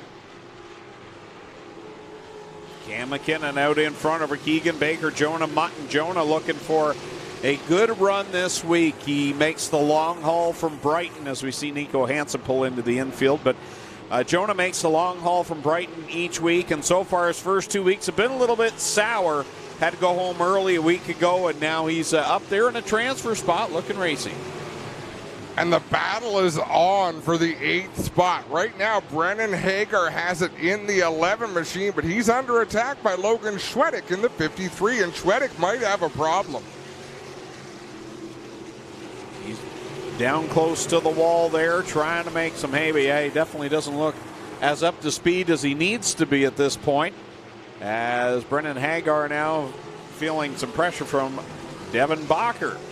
Out in the front, it is all Cam McKinnon in the 85C with Keegan Baker running second in the 16X. Jonah Mutton all alone in third. Kiana Teal as well, alone running in fourth. Then we got a battle. Trayton Lapsevich in the 20L just took over the 5th spot from Cameron Ohm.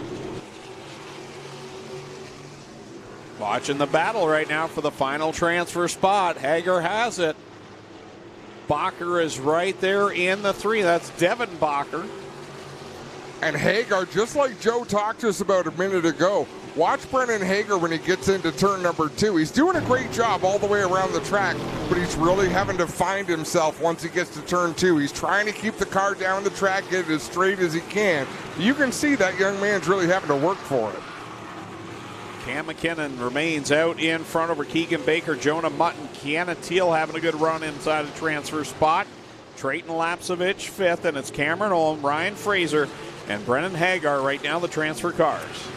And this is going to be a real test. This is a 12-lap B main. That's quite a few laps out there to hit your marks, not screw up getting on the throttle in turn 2 as Cameron Ohm just slammed the door shut on Ryan Fraser in turn 1.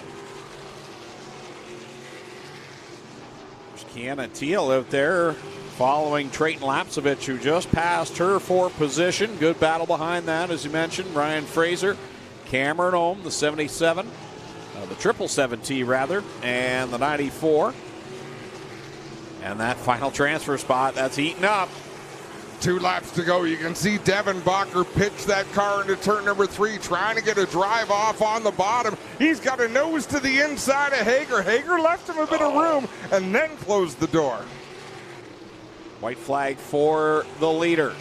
Cam McKinnon has led since the drop of the green flag. He's going to come to the checkered flag as we watch this battle for the transfer spot. Phenomenal battle indeed. Checkers out, Cam McKinnon, Keegan Baker second. Third going to go to Jonah Mutton. Fourth to Trayton Lapsevich. Fifth to Kiana Teal. Sixth goes to Cameron Ohm. Seventh to Ryan Fraser. And Brennan Hager hangs on to the 8th spot. But it wasn't for a lack of trying from Devin Bacher. That's a valuable B main for those 2 drivers, for Brennan Hagar and Devin Bacher. Having that battle that means something in the B main. It really did, and Devin worked his hardest. We can introduce Joe to the can of Ray. Joe, if you want, it's all yours. The battle is on. You don't have to, but we all try to pull our weight. Oh, look at that. Guys, just want to mention on Friday, June 21st, we will also be celebrating National Indigenous Peoples Day here as we recognize and celebrate the history, heritage, and resilience and diversity of First Nations, Inuit, and Métis across Canada. That'll be 2 weeks from tonight. We're celebrating that. Just want to show you some of the stuff that's going on. Turn 2, you guys had talked about. So this is about 50 yards farther in through Turn 2 than you guys had talked about. And you can see, Joe and Adam and Greg, it is pool table smooth up here. This is not a problem at all. And you're right, tons of bite down there because it's kind of opened up. And when you get here, man, it is slick and nasty, and it stops pretty much about halfway up that gap there. You can see where we run into that problem. But the track is perfect everywhere but that one section in Turn 1, guys.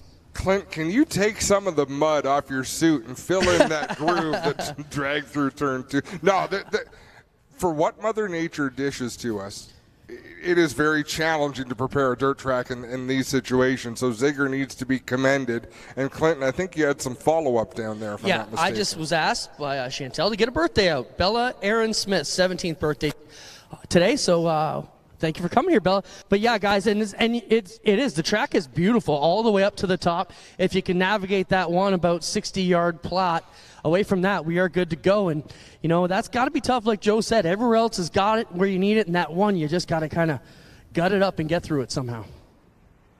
Well, we like for things to be I love what Spencer and our camera crew's been doing this year and finding some cute shots around the racetrack of kids and animals and Clinton eating poutine. And then he contrasts it with something not cute like you here in the tower.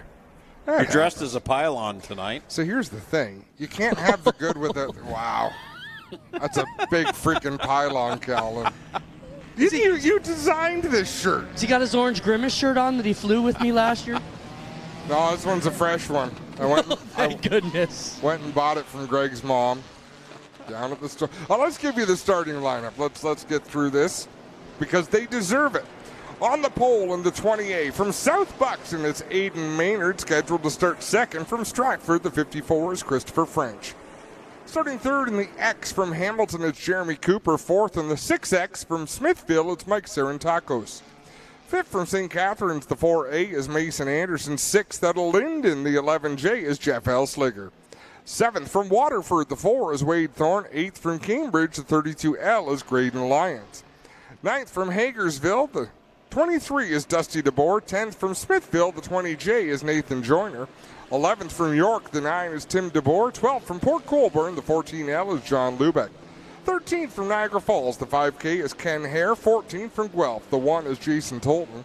15th from Brantford, the 1A is Ashton Dickey. 16th from Caledonia, 21X is Mark Bazine.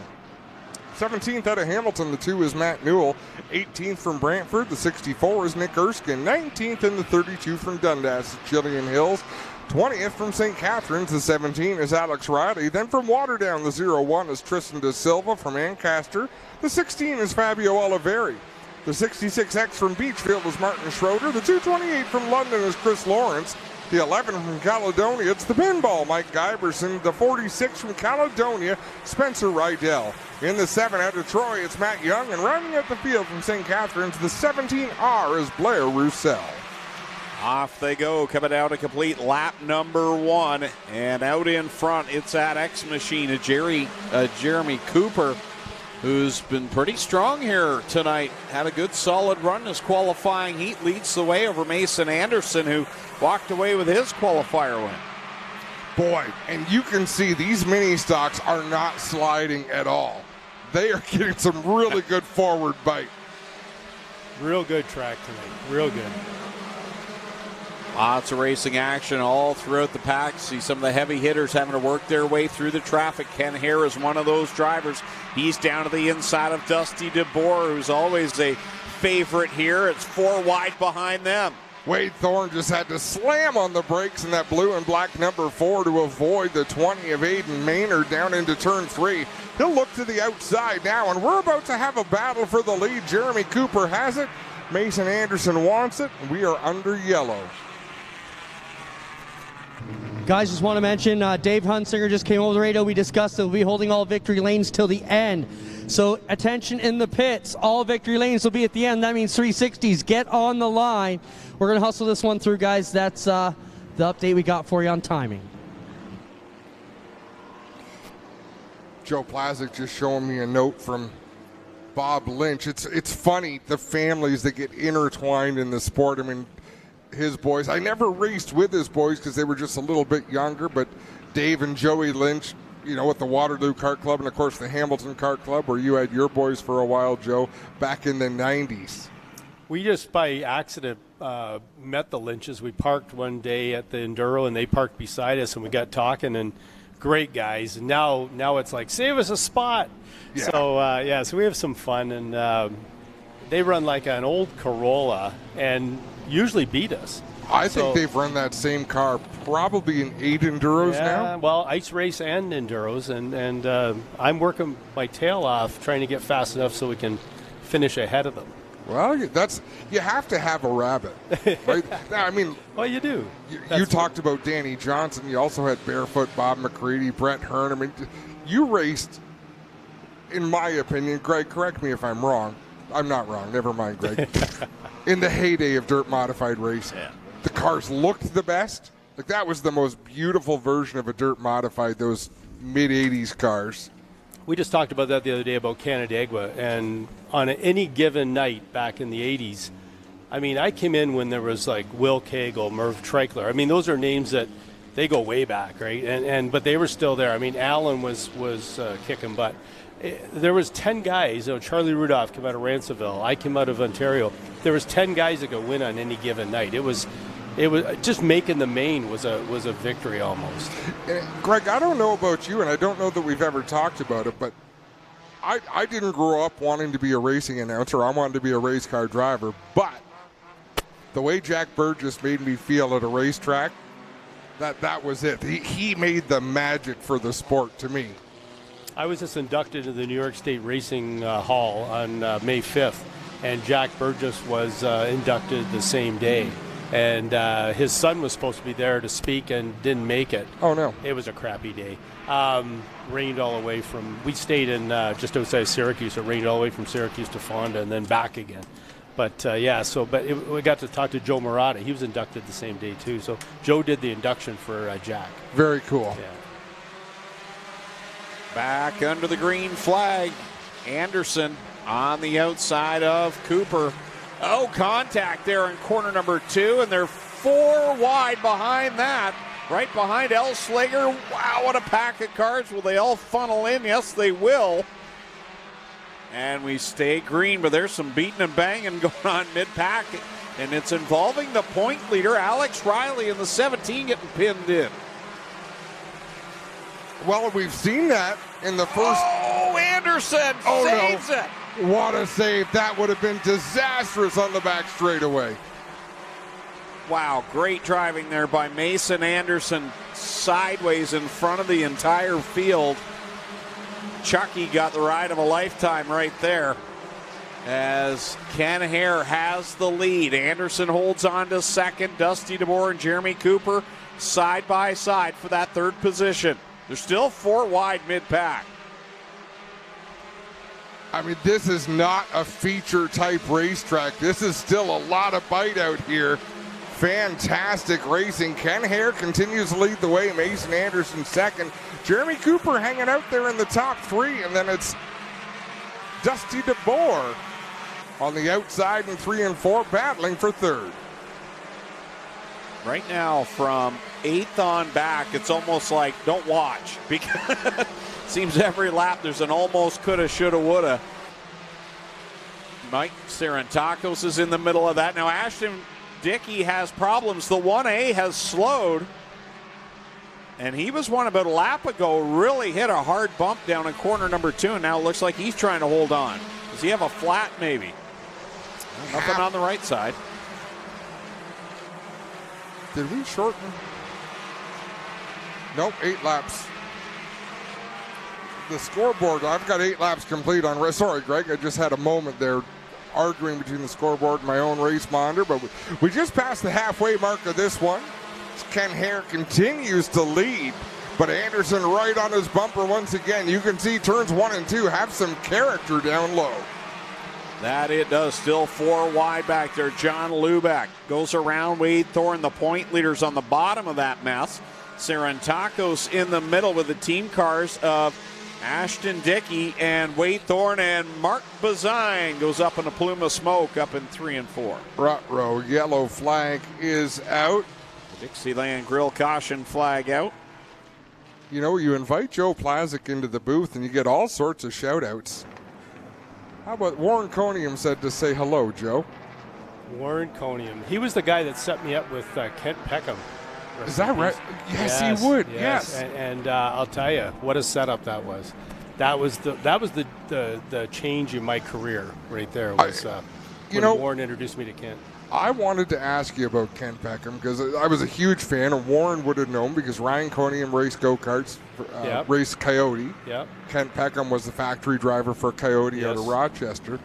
And I wasn't sure how to go about it because I didn't want to show you any disrespect, Joe. But Kent Peckham really helped your program. Oh, you know what? We communicated really well, and Kent was a guy that he wasn't a theory guy, and I hate theory guys that, that won't work because I'll tell you why. Well, Kent was, let's try it. I'll build it, let's try it. And we come up with a lot of stuff that was just, knock the ball out of the park. And he was, I can't say enough about him. He was the change in my whole deal. I think was it the 10th anniversary of his passing? Just recently? No, I don't think it'd be 10. Not that long? I don't think so. We're getting up there, though. Yeah. 6, 7 probably. Quickly, guys, here's the problem in turn 4 for Mark Bazine. You can see oil and fluid, so blew the block out of that one. He's got problems. That'll be all for the 21X, guys. Another question we asked of our drivers before the season began at our media day was if they could travel in time either to the past or into the future, what would they choose? I found it fascinating what some of these drivers chose, and I just probably surprised Spencer with bringing that up, so I wanted to give him a few extra seconds to cue that up. But let's see what our drivers had to say. They're going to the past, they're going to the future. Definitely the past. I got a lot of time left to go to the future, so I had to go back about 50, 60 years and see when people were really starting to invent new things on their race cars. That's what I'd like to see. I'm an old school guy, definitely the past. Backwards. I'd probably say the future. Is always interesting to see what there'd be. Past, we've already been there. The past for sure. Into the past. Future. Past. I feel like I'd go to the past and back when the automobile business was kind of in its prime and everything was solid metal. It'd be cool to go back and see that. Almost like we timed that. Perfect. Back under the green flag. Oh, Mike Sarantakos goes to the infield. I like that Jim Lampman's hair came from the past. and now it's here. That just screams 70s. Hey, I had hair like that. I don't believe it. I did. I'll have to find you a photo. Please. Okay. 10 on the board, 5 laps. So I'll make that 4 laps left to go. Again, the scoreboard here live and in person, 1 lap behind. So it's 4 laps left to go. 3 this time for Ken Hare over Mason Anderson. And Anderson keeps closing in, then gets there and can't quite get it done. Graydon Lyons with a problem in the 32. He'll bring it into the infield, so we won't have to go yellow. But the top 2 keep distancing themselves from the field. Look at that battle for third on back. Yeah, quite a pack of cars right there. Jeremy Cooper's hung in there all night long. He's got Dusty DeBoer to the outside. Here comes Elslager, and now Nick Erskine's into the thick of it. And a challenge up at the front as well as Anderson's right on the back bumper. Matt Young going to peel off to the infield, and Alex Riley just had the opportunity he needed when Jeremy Cooper in the X got up into Dusty DeBoer in the 23. Riley says, thank you very much. He jumps up into third. One more time around for your leader, Ken Hare, with Mason Anderson in tow. Alex Riley, the point leader. He was a long ways back, but he's worked his way up into the top 3. Big move by Jeff Elslager up the inside. Checkered flag in the air. Ken Hare going to take the win. Mason Anderson second, and it's Riley, DeBoer, Erskine, Elslager, Newell, and Jeremy Cooper, who I think broke crossing the finish line. You can really see the difference in what a great racetrack does for the racing, though, can't you? Like, very few cautions. I mean, even when somebody gets out of shape, they're not nobody runs over them and causes a problem. It's hats off, great track. And I don't know if it's always been like this, Joe. You've experienced more than I have, but I like how special our entry-level classes are here. Like our mini stocks, we got people that, it used to be mini stocks that come out and people might go down to the concession. Nobody does that anymore because we have good racing from the Fender division, the sprint car division. They all put on a big show. What amazes me here is B mains that are 15 to 20 cars. They matter. Like somebody's going home, and quite a few are going home. That's the problem. It's exciting stuff. Slack Lumber Victory Lane. 2 out of 3 made it. Mason Anderson working his way around. Kenny Hare gets out in Victory Lane, and he will get the Epic Racewear checkered flag, the Slack Lumber feature winner's hat. And we'll get in here and talk to excited Kenny Hare.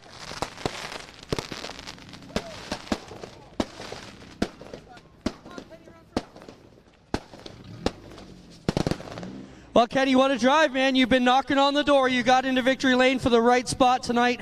Talk about your drive. You got to be pleased with how this went this evening. We're definitely pleased. Track was beautiful tonight, guys. Thank you so much for having us. Definitely a great running with these guys. There's a lot of competition, and we are definitely happy to be here. Solid run. You've been up a lot of these weeks so far, and 3 you've been in it. Good luck going forward, Kenny. Thank you so much. I just want to thank my sponsors, Wayne Moraldo Property Care, Custom Lot Clearing, Cooper Motorsports, LKQ Niagara, and everybody else that helps me get here. Thanks so much, guys. Kenny Hare with the Slack Lumber feature winner hat in place. We'll get over here and talk to Mason Anderson. We were going to hold all victory lanes, but with the 360s not ready, we will not waste any time. We'll get this one done. Come on over here, Mason. What a drive for Mason Anderson, man. You were in this one. You got to be real happy with how your night went as well. Solid drive here, man.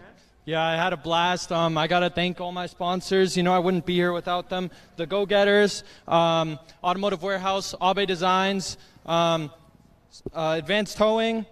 You know, just thank you so much. Only One Sabo. You know, I put in a lot of work. Like last week, I had to put the whole transmission in just to be able to run here because the gear ratio was too low. And then this week, I had to put a motor in it, so it paid off, you know. Certainly did. Congratulations, Mason Anderson will be second. Guys, we'll get over here and talk to the point leader, Alex Riley. Alex, 2 wins and a third is a great start to your season. This is going to help you with your points battle here as you go for the championship here in the HRW Automotive Mini Stocks. Solid run, but for those first 5 laps, you were stuck in the middle of a heck of a storm. Yeah, the first 5 laps, we were definitely just trying to figure out our way through the traffic. There was a bit of a bump in turn 1 there, so it was just trying to maneuver, find your way around the track. Once we kind of figured it out, we were pretty fast on the bottom through 1 and 2, and that's kind of where we made up all our ground tonight. So got to thank all our sponsors, Niagara Ice Dogs, Vansicle Pet Value, Lundy's Lane Pet Value, Country 89, 91.7, Footpath to Wellness, Reggie's Automotive, Big Country Raw, Glendale Canyon Tire. Thank you, everybody. Good job. There's Alex Riley, our point leader. He will finish third. Mason Anderson will be second to the number 4. And in the 5, it'll be Kenny Hare with the HRW Automotive feature win tonight.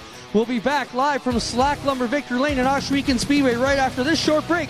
3 feature events still to come.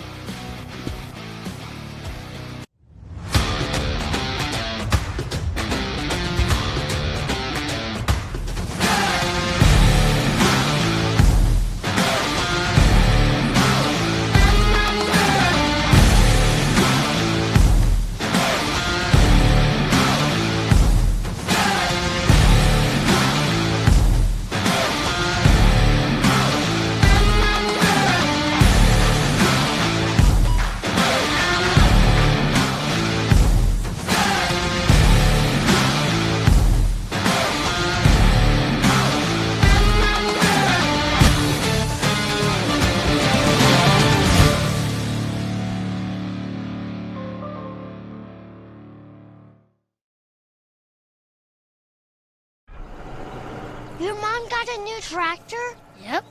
Can't you see in the dark? Can do. Hook up all the implements? Can do. Steer with ease? Can do. Bale hay all day? Can do. Shift like a race car? Can do. Keep a juice box cold? Can do. I'm out of here. Get ready to experience the NASCAR Pinty Series Power Hour. Join your host and wingman, Cam K, every Monday night at 7 p.m. on GeForce TV for an hour of non-stop excitement and in-depth analysis of the hottest racing series around. From the latest race highlights to expert analysis and insider commentary, you'll get an exclusive look at everything you need to know about the NASCAR Pinty Series. Tune in for the NASCAR Pinty Series Power Hour, the ultimate destination for race fans everywhere.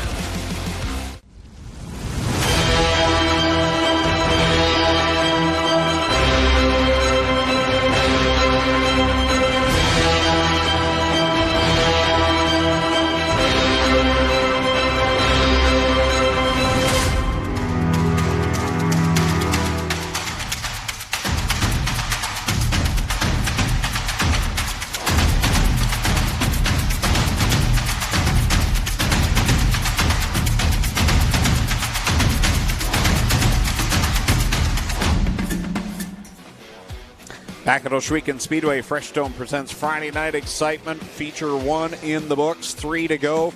Next up, the Cool Kids Ice and Water Core Pack merchandising. Sprint cars, the 360 Sprints. This is how they will line up. Going from the pole out of Beamsville in the 88H, it's Josh Hansen. It is outside from Port Layton, New York, the 7C, Dylan Swernick. Starting in third from Mount Bridges in the 45 is Tricky Nicky, Nick Sheridan. And alongside him from Tonawanda, New York, the 7NY, Matt Farnham.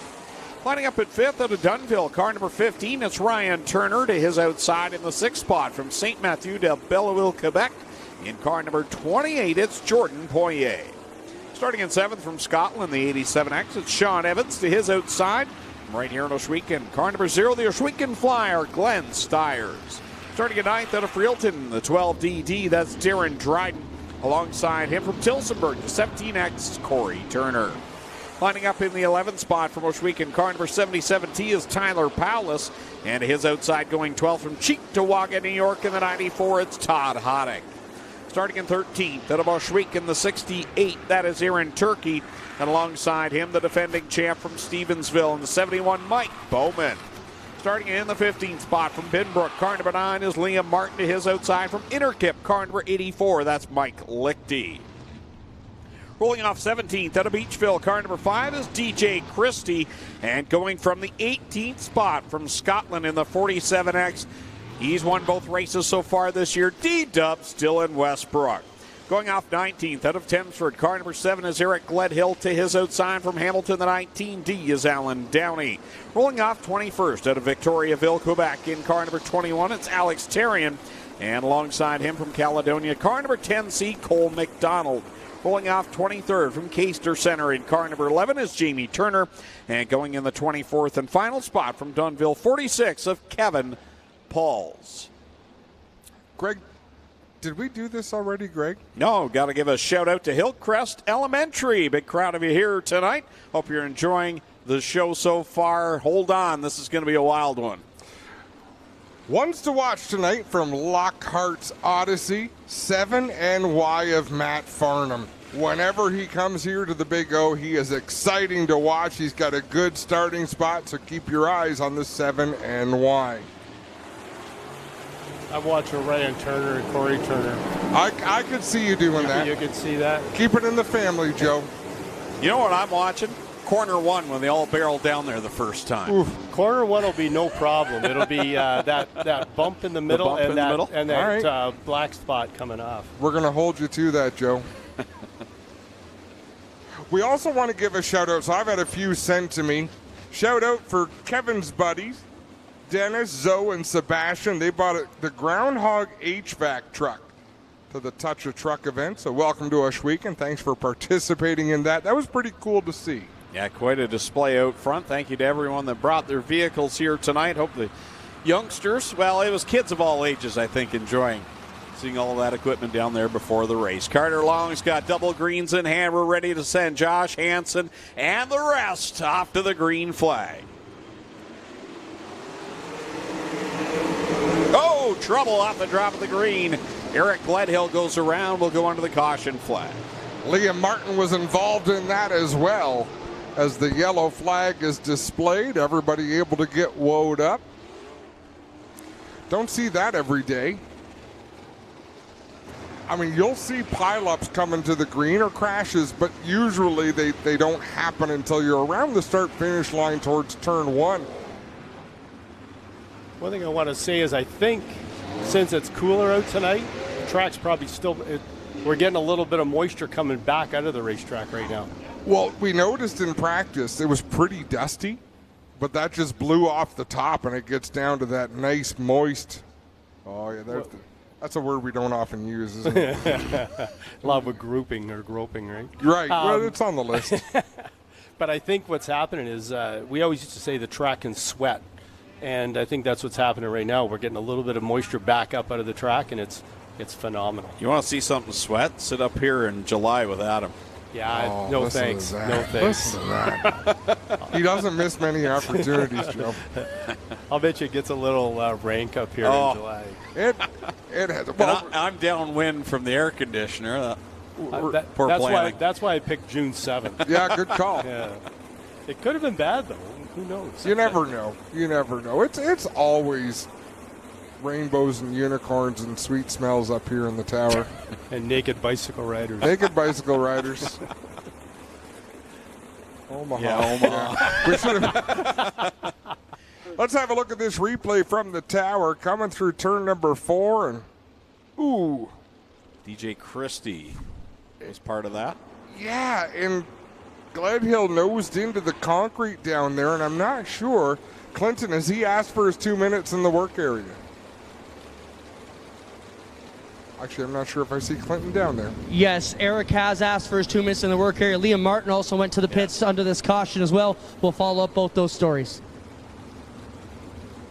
How beautiful is that 21?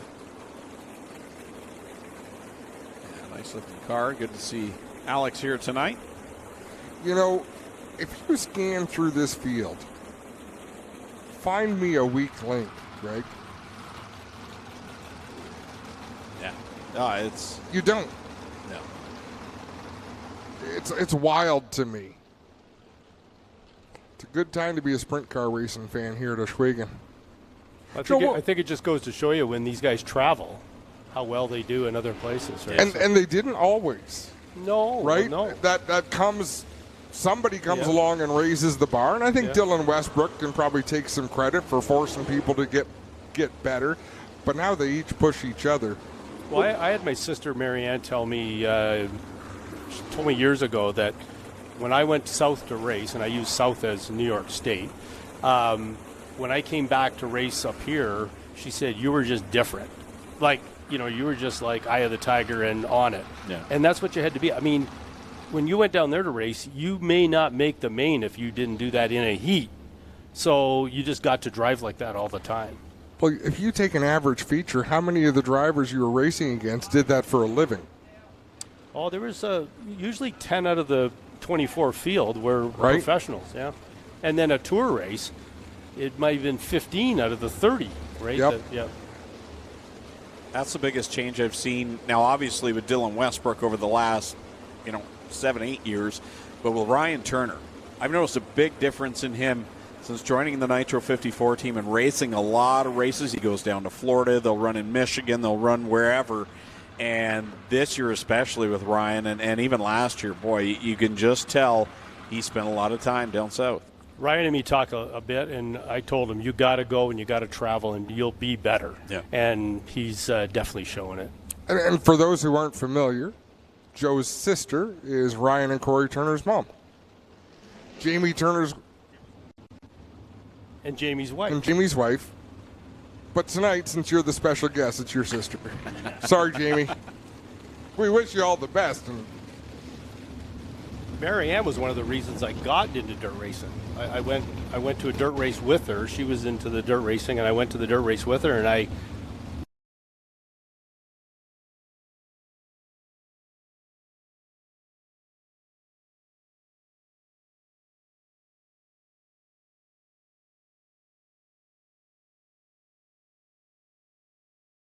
an ace up his sleeve and wife Jenna, who comes from a racing background. Brother Chris Raby, obviously a successful modified driver. And Ryan and I were talking recently, and he was telling me about different times where she would tell him, no, you got to run here, even mid-race. maybe under a red flag, come up to the fence and say, no, you got to do this, you got to do that. And boy, oh boy, that's a good man that listens to his wife. At least that's so I've learned. On some things. My wife tells I've never me missed a meal.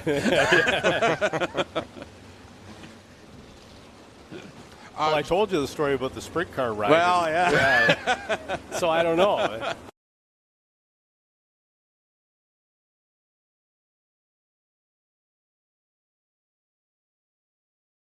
Fletcher watches a lot of this stuff.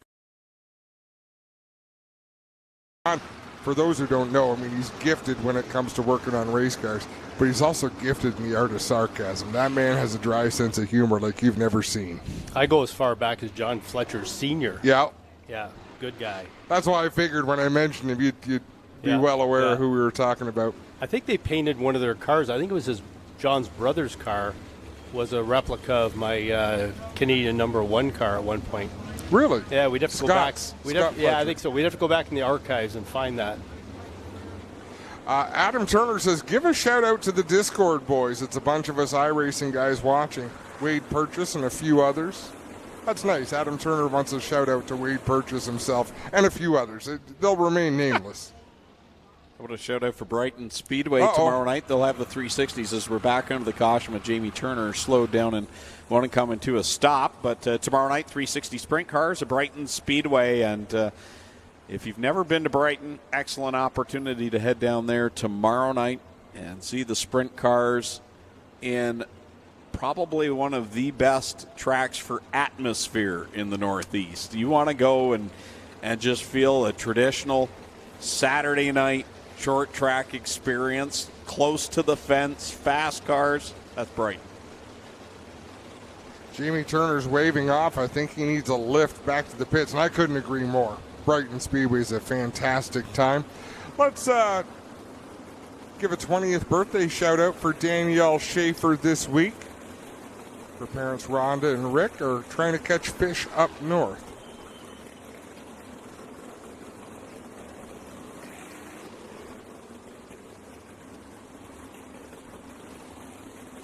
Shout out to Connor Ross. Yeah, Connor, you should feed the dog. You've been in the Dominican for a week.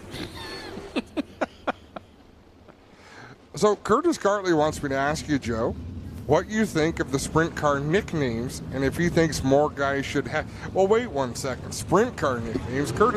Nobody gave better nicknames than Jack Burgess in the modified. But what is your thought on nicknames in racing? Well, I think they're cool. I was watching a World Outlaw race one night, and what guy is it they call Sunshine? Tyler Courtney. And they used it so much, I was almost like, and Sunshine to the bottom. I was like,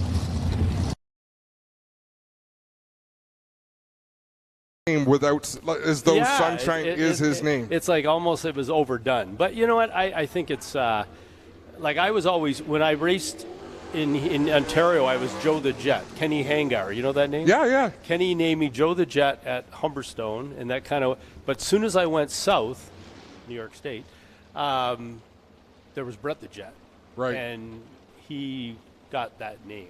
I had to become Canada Joe. So I wasn't sure how to ask you this either, because you're not the right person to ask. But why were you so popular? I think it was the flavor. I think it was, coming from Canada with the maple leaf on the car, that's another story.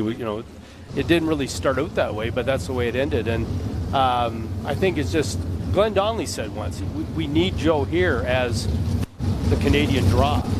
And he loved it at the mile, especially when I started running well at the mile, because it brought a lot more Canadian fans. Clint, tell us what's going on down there, and then we'll... Well, right here, guys, if you can look inside, I don't know if you can see this, the caliper has broken off, and this is the brake caliper. It should be here over the caliper and over the rotor. And here's what's going on. It's jammed up in the wheel here, so they tried to push Jamie back. You see a broken brake line as well, but with the caliper wedged here in the rim, they could not push it off. It needed to be towed off. Jamie said it's a brake line, but it had to be something worse. He knew it was, and as soon as they tried to push, he said, whoa, whoa, whoa. So they're going to have to get this one fixed. Should be able to save the rotor and the rim, guys, but yeah, tough break here for Jamie Turner. Well, that probably could have gone a whole lot worse, but That always did make me curious, because with the amount of talent that was in those fields that you raced with, but you really were iconic. The car was iconic. There was a perfect storm of making a really big deal out of you going down there to race regularly. Well, you know, I said this in one of my interviews downstate. I think it was, I can't remember what it was on, but the number one with the Canadian flag in the middle, that actually came from, I'm a Harley fan. I'm a bike guy. I raced motocross. I love flat track, and the Harley Davidson flat track guys I loved, and their big deal with Harley then was the number one with the U.S. flag in the middle. So all I did, I came to Cuga one night with a painted car, bought it off Jack Greenhall, no number on it, and didn't know, I wanted to be 77. That was my motocross number. There already was a 77. So they said, you have to be another number, and I didn't know what I wanted. So Bill Daniels said, put a number one on it with tape for the night and figure it out. The number one stuck, and that's when I designed the Canadian flag inside the Harley 1, and that was my number. And now it's like, if you show somebody that number from racing, they know. And we'll get to that after this long green flag, but I think of an answer. I don't want you to answer now. How can you possibly still be relevant after being out of the seat for as long as you've been? You're still a huge name in racing. Hold that thought, Joe. Try it again through the Cargo Ease restart zone. Carter Long, double greens in the air. We're back on it. Josh Hansen plows through that bump in 1 and 2. Look at Glenn Stiers on the high side in the 0. Man, this track is fast. Josh Hansen, this is where he was 1 week ago. Led the early laps of the feature event and couldn't close the deal tonight. Another chance at it with Dylan Swiernick in tow, and another New York State driver right behind that, Matt Farnham. Corey Turner trying to work his way through the field as well. Turner, Sean Evans, Darren Dryden, Glenn Stiers, all battling just outside the top 5. Nick Sheridan, runner-up 1 week ago. The guy he's fighting with finished third. These two going at it. Ryan Turner has the 4th spot. Sheridan back to 5th. And there's Jordan Poirier right behind them. Josh Hansen continues to lead over Dylan Swiernick, running in the 2nd spot. Matt Farnham, couple of visitors 2nd and 3rd. Swiernick running in the tire tracks of Josh Hansen, but Hansen getting it done so far. Tight to the wall are most of the lead drivers at this point. No one really going out other than Corey Turner, and he's back outside of the top 5. So right now up in front, it's nose to tail down along the blocks in 1 and 2. Turner doing a great job, although Darren Dryden having a good run. Wow, Dryden just about clipped the inside wall. Out in front, Hansen about half a straightaway from the back of the field, so probably about 2 laps from encountering heavy lap traffic. Josh Hansen now is going to feel some pressure from Dylan Swiernick as he has got that number 7 working hard on the bottom. Reeled in, he's right there on the tail tank as they begin to see the back of the pack. Dylan Westbrook has found the outside 3 and 4. He's running right around the lip of the track, lower in 1 and 2, but he is keeping that 47X wound up tight. Started all the way back in the 18th position. He's up to 8th as we have 17 laps left to go for the leader. Josh Hansen closing in on the back of the field. He's going to have to alter his line at some point. Here goes Dylan Swiernick to the inside. Swiernick's brake rotor glowing cherry red out there, but it's not slowing him down. Swiernick to the bottom of 3. Swiernick will edge ahead just for the moment. Hansen off the corner. He will lead the lap. And this has played well into the favor of Matt Farnham, who has caught the top 2. Swiernick goes way high in corner number 2. He's got the lead. Will look to work around Terrian up in 3 and 4. Hansen slides in front. Slide job, Josh Hansen. Swiernick crosses him over. He's got the lead as we complete lap 10. So it's Swiernick, Hansen, Farnham right now. Turner has caught as well as Sheridan. This is actually bunched up the top 7, which now includes D-Dubs, Dylan Westbrook. Yellow flag is out. Cole McDonald puts us under the Dixieland Grill caution flag. And we've got to make note that we're once again on different laps. Now we've gone, oh, there we go. Okay, we're good with the race monitor and with the scoreboard. Boy, oh boy. Social media. To your question. Yeah, and that's fair. And do you know what I'm saying? Think about the number of drivers who have retired since you stopped racing. Mm-hmm. And whatever, they go on to do what they do. Maybe they fish, maybe they have, I believe you have a cottage, I believe you do some summer activities, but you still keep your finger on the pulse, and you're still quite active. Well, it still interests me. You know, you can't, I mean, somebody asked me this a while ago. They said, what do you miss the most? I said, I miss the challenge in the shop. Like, I miss trying to build the better mousetrap and get something better than the next guy. And that's what I miss the most. You know, the driving is something to miss, but the working with metal and trying to come up with some geometry that's just a little different. Good answer. Corey Turner just turned right in turn number 3 to head back towards the pits, and now he just sits. Corey pulled into the infield, Adam, right as the 10 caution came out for Cole McDonald. He pulled off into the infield. That means the drivers have been told if you pull the infield, that's basically conceding your night. So Corey Turner in the infield will now get shoved back in the pits, and he should be done for the evening, guys. Greg, I feel like I've cut you out of this whole night, and I got to tell you, I haven't felt better in a long, long time. I was going to say, if we could have... Right? I don't know. He was... Was it fast? It was fast. Awesome. That's what I want to hear. And we were at the mile every year cheering you on, and man, it hurt. I needed it. I needed it. 11 laps complete, 14 laps to go. We're back under green. Dylan Swearnick in that 7C. He leads him down into corner number 1. Wow, look at this pack. 3 wide through corner 2. Troubles for DJ Christie. Oh, he collects Cole McDonald, who'll go over. Red flag.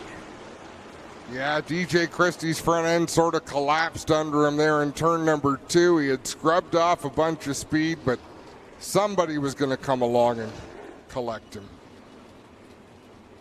That was wild up into well in front of all that happened. This is a racy track tonight. I called it early when I got here. I come down and looked at it and went, that's going to be fast. It's nice having someone in the tower that knows what they're talking about, eh? Sorry, were you talking? Steve Bristow says I can wear this hoodie and double as the choose cone.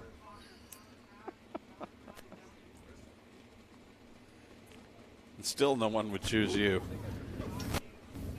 Well, guys, as you can see, lots of damage here to the top wing on Cole McDonald. They have destroyed this top wing majorly here as he got an instant issues with both right side tires. They've called for the flatbed here, and we'll get Cole McDonald 10s here out in a second. We'll get over here and see if we can find out with DJ Christie as well, guys. Darren said if you were the cone, then we could put a rope around you and pull you away. Everyone's a comedian. DJ is out having a good look over that race car front and back. And I think he has conceded that his night might be done as we have a look at Aaron Turkey, driver of the Glenn Stires Racing, number 68. DJ, what happened there? Looked like the front end broke and you were just kind of along for the ride. Can you tell us what happened? Well, from my vantage point, I don't know if Bowman hit a rut or something, but he just changed lanes in a hurry, and I was sitting as a bystander on that one. Not much we can do. It's not his fault either. Just a shitty situation all around. They have a dejected DJ Christie, guys. You can imagine he's a bit disappointed, looking for better things out here tonight, and I'm sure that hole-in-one isn't giving anybody any favors. Look at the amount of clay down there on the track. It's amazing. Yeah, it's... I hate to keep going back to it, but I love the look. It's the difference maker, right? The racing surface, and Cole McDonald walking with a little bit of a hitch in his giddy-up as he surveys the damage. Clinton Jeffrey is over there with Cole. I believe he's going to get a word with him. I see a bit of a limpy. All right, Cole, that was a tough hit. not how you needed your night to go, but just sort of a racing deal, got hooked up there with Christie, who was stuck in the middle with no front end. Yeah, I don't know. I came out of the corner, and the last second I just seen he was there, and I don't know, it was too late. So it is what it is. It's racing, and back at it again. We appreciate your time. Cole McDonald, everybody. All right, good to see he's okay. He'll get over there and have a talk with DJ, let him know no harm, no foul, and it is what it is. Cole, one of those youngsters that on Friday nights used to be on this side of the stands watching, dreaming of days like, well, not tonight, but to be behind the wheel of one of those sprint cars. And, boy, that makes me feel old. Well, that was back in BA. Before Adam. If the geriatric the good old fits. days. Yeah. You'd be bored without me. Let's have a look at this replay. You can see DJ Christie slow crossing the track. And let's take a break. When we come back, it'll be time for the final 14 laps of the sprint car feature, and then 2 more feature events to follow. It all started for us at the racetrack, from dirt to waters. We have continued to keep the adrenaline and drive to make sure that we are always in the forefront. We are driven to give our customers the absolute best in service, products, and memories with your family. No matter what your passion is, whether it's on the water, in the dirt, on the snow, or on the road, we will always be here welcoming you over and over again through the doors here at Lockhart's. You're not just a customer here, you are part of our team.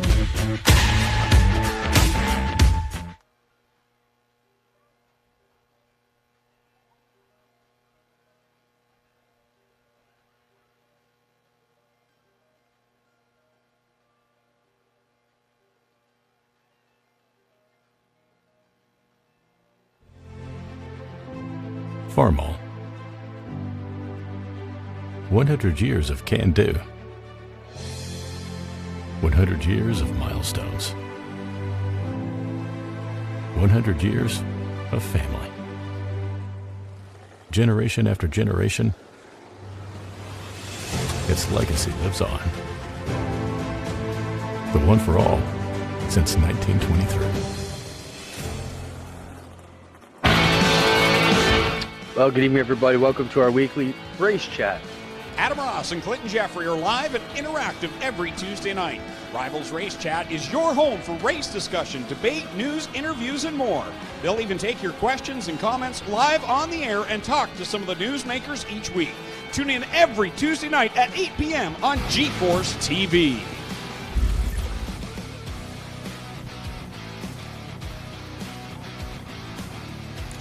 Back at Ohsweken Speedway as Freshstone presents Friday Night Excitement. Cars getting pushed off by the Kenny U Pull Push Truck Brigade. We'll get this field rolling again after a hard collision there between DJ Christie and Cole McDonald, ending the night for both drivers, and 11 laps on the board. So still 14 laps left to go, and just talking to Joe off air, and Joe, this is hard. It's hard. You get in that rhythm, and now you've got to come to a complete stop.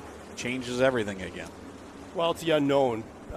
They throw the green now, and you're going into one, and you remember the way the car felt. You think you can chuck it in there the same way. And tires are cold, brakes are cold, everything's cold. So it's always, you can tiptoe in or you can hammer down in, but sometimes there's ramifications of hammering down in. Most of our guys like to hammer down in. Yeah, well, the young guys do. Yeah, right? Hey, Greg, you want to take a selfie? Of all three of us, not just, I don't just want to, yeah. Smile pretty for the camera. It's a special occasion.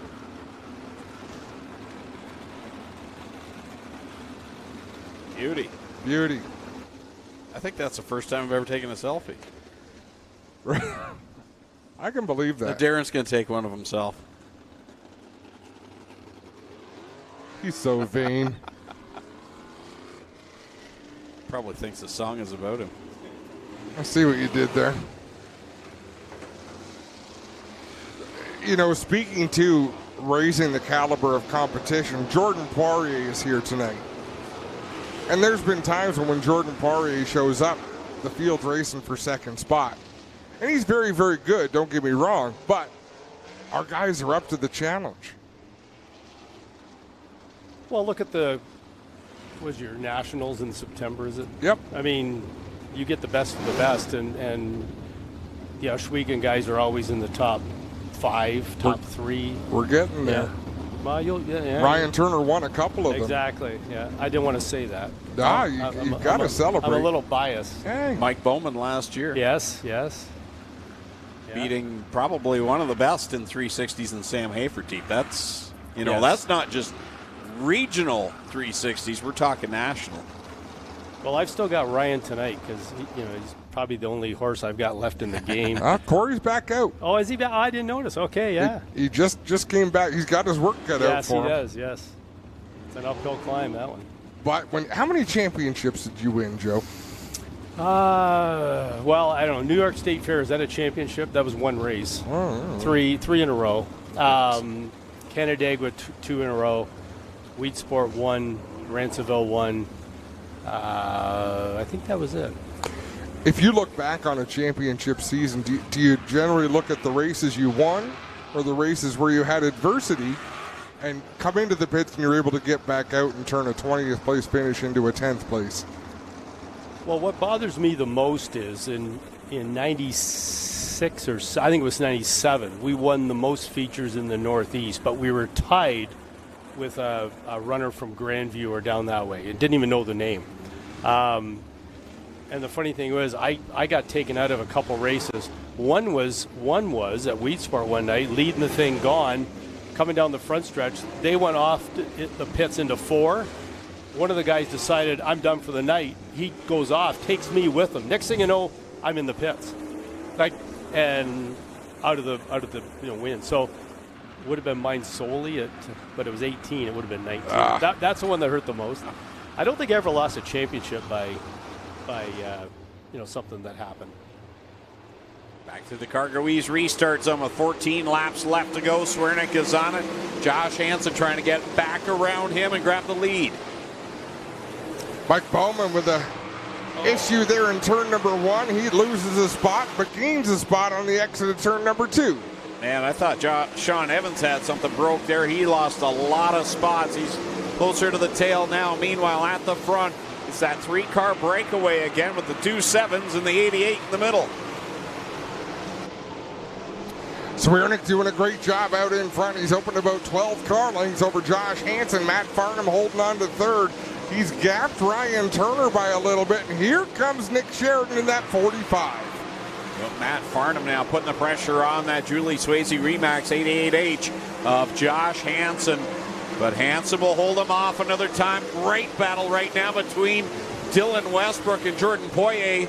Westbrook blows by him, but now we'll get up close to the wall. Not sure if he touched it, but he got close. Jordan Poirier had to react so quickly when Dylan Westbrook swung to the outside. That was breathtaking.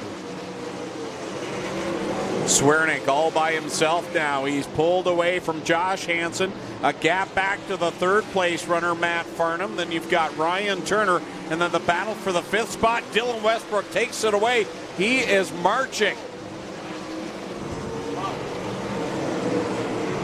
Dylan Westbrook is on the move. Still 8 laps to go. A lot can happen in 8 laps. Right now, Dylan Swernick is having his way. He's got half a straightaway over Josh Hansen, who's holding on to second. Remember, Dylan Westbrook started back in the 18th position. He's marched his way to 4th.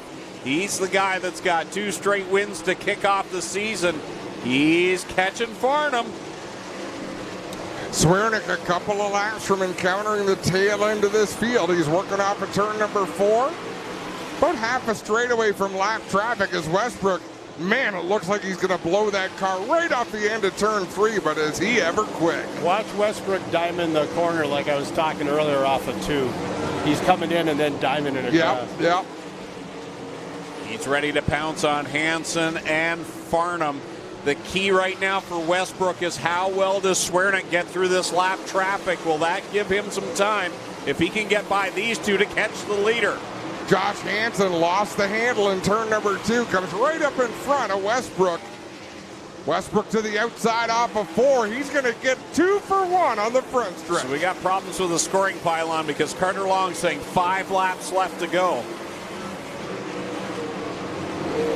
Because I'm sure you said it was 8 to go a while ago.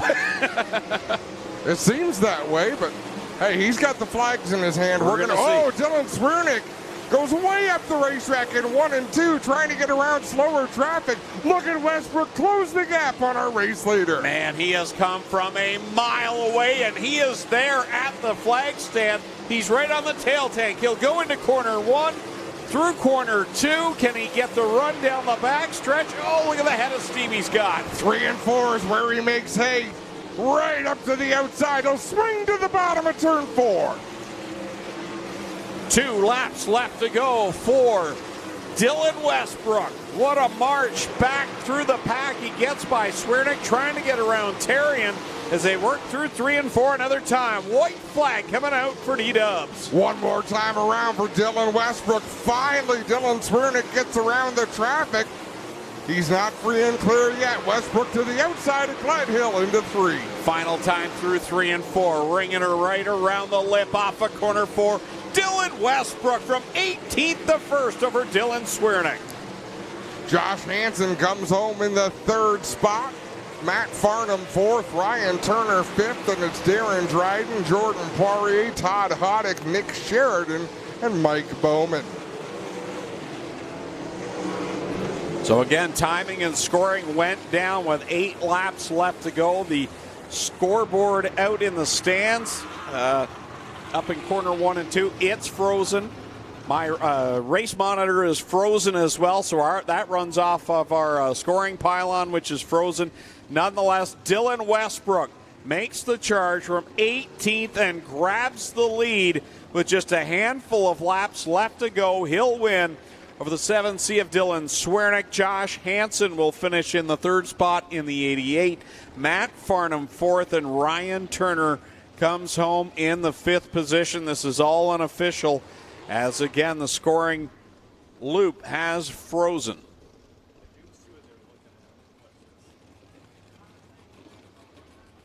Having a look at the weather radar on Joe's. I don't tend to look at weather too much. It's just so frustrating. I look at it when it's hitting the front glass here right in That's front right. of us. That's right. All I can see is bite. That's bite.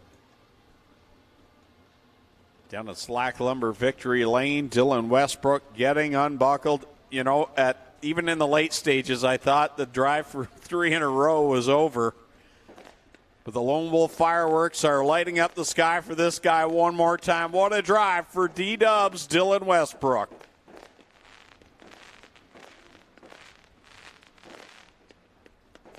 Dylan Westbrook gets the Slack Lumber Victory Lane hat. He'll come out for the shots here, and we'll get to talk to him for the 3rd week in a row. Hugs from Dad and the crew here, and we get ready to go. Dylan, what a drive, man, from 18th. Those last 6 laps, you were on fire, man, coming the outside. Talk about your run for us, man. No holding this 47X back tonight. Yeah, that was awesome. We could rip the top like that, like it was crazy. But yeah, awesome run after we struggled a bit in that heat to come back and do that. It feels really good. What a drive, man. It's been 3 up and 3 down. You got to be real happy with how this one's gone so far. Yeah, super happy. Especially after last year, struggled a little bit. But yeah, for how it's going this year, couldn't ask for anything better. All right, there you have it from Dylan Westbrook, our feature winner tonight. We'll get over here and talk to Josh Hansen and Dylan Swiernick as well. We will be holding victory lanes after this until the end. We'll do the last 2 together. But we'll get over here and talk to Josh Hansen as he gets ready to jump out of the J&E Towing Julie Swayze Remax machine. Career win 34 for Dylan Westbrook. Wow. Solid drive here for Josh, too. Josh, you know you're in these runs. You got to be pleased, man. You're so close to getting them. But Westbrook, man, he's just on rails right now, making it look easy. I mean, yeah, he's pretty damn good at it. He's a pretty good professional. So, I mean, the track was something else tonight. That was pretty cowboy up and put her on the line. But congrats to Dylan. He's been flying. It just feels so good to be back on this pad. I got to thank everyone that gets me here. J&E Recovery, Julie Swayze Remax, Nisco, Benchmark, Nathan Ackland, Eagle Towing Equipment, everyone that gets me here, the family, putting a lot of late nights in at the shop every week, and it finally feels like it's paying off. Congrats, Josh. Great run here in second for Josh Hansen. Give us a second. We'll get over here and talk to third, Dylan Swiernick. Dylan, looks like your night turned around. You're telling me you had all kinds of problems in the pits tonight, but pretty good drive. Made your drive here to Ohsweken worth your time tonight. Yeah, it's kind of a tough get-go to get going here. The generator's not working. We got here right at, 6 o'clock or so, and Ransomville got rained out tonight, so we made the trip up here to get ready for the upcoming money races, and I haven't been here in 6 years, and it's just as phenomenal as I remember. Glenn does a great job here. You guys do a great job, and it's fun to put on a show here. Thanks for coming up, Dylan. We'll get that turn one better when you come back. How about a hand for your top three tonight? Dylan Swiernick, all the way from New York, will be third. Second will be Josh Hansen in the winner for the third week in a row. Dylan Westbrook will be right back. Two more features to come here from Ohsweken Speedway live on G-Force TV.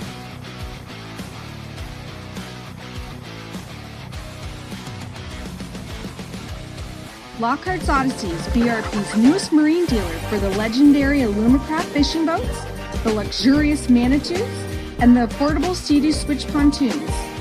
Come aboard our new outdoor showroom, located here in Cortland at Lockhart's Odyssey, your BRP superstore. When you know you're the last feature of a night, Joe, because this place will slick over pretty good. But my family came over here from Germany, like and my grandpa Arnold Luschen bought this 1953 Super M. We can do that. This is the first tractor that I actually Get all your drove 50-50 and tickets. used on the farm. If somebody said, Mark, I'll give you an 80 acres that's worth $1 million, would you right to the bottom. give me that tractor? Lucky for that 80 50-50 acres? number is No amount of money would buy this tractor. 268941. 268941. Claim that if you've got it.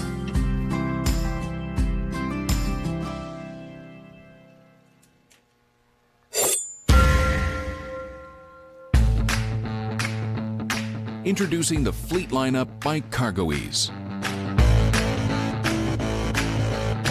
Our commercial and Titan Series slide come with weight capacities of 1,500 to 3,000 pounds and features HDPE Ultra Ply Deck, a 1/4-inch rubber mat, 8-inch aluminum side rails, a patented spring release T-handle, and L-hook fasteners. This is the CargoEase Fleet Lineup.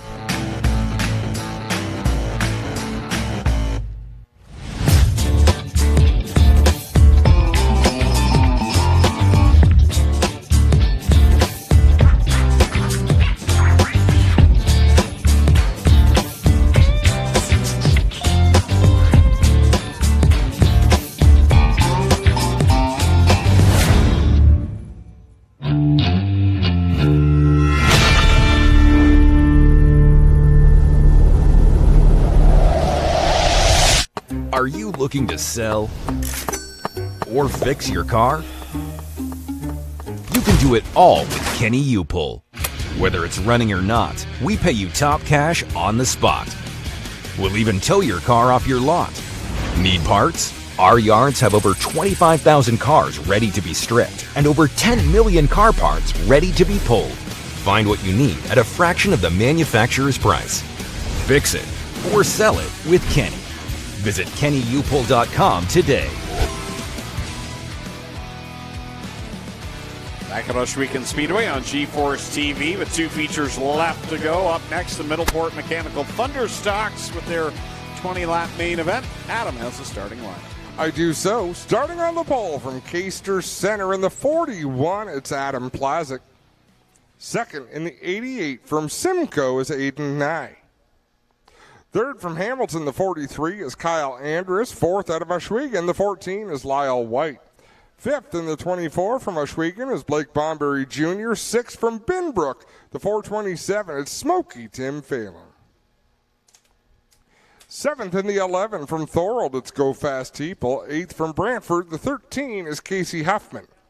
Ninth in the 28 from Caister Center, it's Jim Lampman, and rounding out the top 10 from Caledonia, the 55, is Mike Thorne. 11th from Ancaster, the 19, is Kyle Wirt. 12th out of Harley, the 37, is Rob Hoskins. 13th in the 93K from Hagersville is Mike Klazinga. 14th also from Hagersville. The 49 is Brewster Baker, Dave Bailey. 15th from Port Robinson, the 108 is Zach Bleach. 16th from Hagersville, the 23 is Trevor DeBoer. 17th out of Hagersville, the 8 is Ryan Dinning. And 18th in the 97 from Burlington, it's Ron Logie. 19th from Victoria, the 84 RK is Ryan Beagle. 20th out of Merlin, the 96 is Steve Shaw Sr. 21st in the 07 from Hamilton, it's Scott McPhail. 22nd from Tilbury, the 17W is Travis Whittle.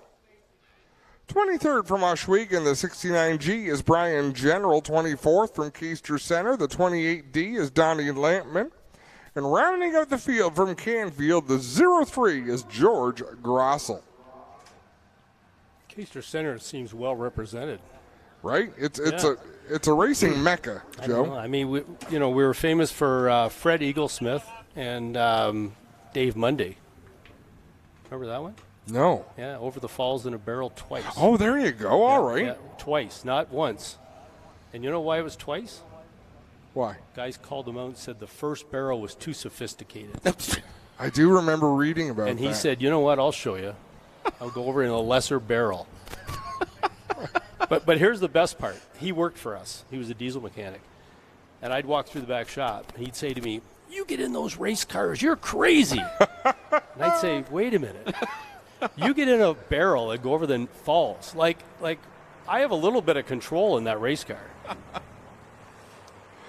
Well, let's have a look at the Lockhart's Odyssey ones to watch, and you're going to have to look way back in the field for this one. The 84 RK of Ryan Beagle. He has won both features so far this year here at Ohsweken.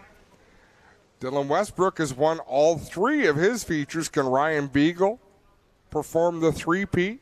We're going to find out. Joe, I got to ask you, Dave Munday, we're talking about going over the falls. Was he working for you when he went over the falls? Yes. And I was at Rolling Wheels running the 200, I think. It was September. And he had told some of the guys, couple of guys are here tonight, actually, that went to watch. And he told them, he said, look, between you and me, I'm doing this Sunday morning. So they went to the falls and stood at the barricade and watched him go over the falls in a barrel.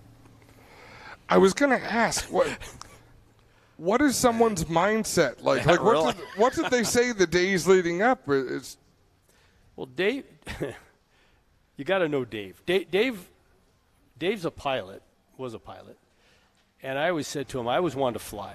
Bentley Warren. Bentley Warren told me once that he flew helicopters. He said, if you learn to fly a helicopter, you'll be a better racer. Just the seat of the pants, the pitch and yaw and all this stuff. And I always wanted to fly, and it just didn't have the money to get the license, right? And I told Dave that, and he's like, he says, flying's boring. Once you're up there, what else is there to do, right? So Dave survive. Was just, Dave was just stay up there. Dave's like 84 years old, and he's driving. He's on the East Coast now. He's driving up to see my dad in this month. I don't know when. Talked to him on the phone the other day. Just phenomenal. Like, what kind of trouble would he have gotten in? A lot. Yeah. Yeah. They frown on that. They took him out of the barrel and arrested him and put him in jail. And the funny thing was, Dave wanted no notoriety out of this. I don't know who was the big guy on the nighttime shows, and I'm dated here. It wasn't Carson. It was probably the next one. Maybe was it Leno? Jay Leno or David I think Letterman? Leno. Leno's people called him and said, "Hey, we want you on the show." He could have made a fortune on it. Didn't want any notoriety. He said no, declined it all. No kidding. Yeah, just wanted to do it, and I don't know. I can't explain what makes you. I went to the falls last week, and I just stood there. We were in a room at the Falls View, and I just gawked at the falls and said, like, what makes you want to go over that early? Yeah. Yeah, I don't see the draw, but more power to you. But then he thought I was crazy for getting in a race car. Right? Yeah, so, and maybe he's right. I don't know. Maybe he is correct. He's still alive. Hey, he is. Right? You're alive to tell the story, so who are we to question? I would, even though I don't, I would still get in a race car. I don't know if he'd get back in a barrel. Quitter.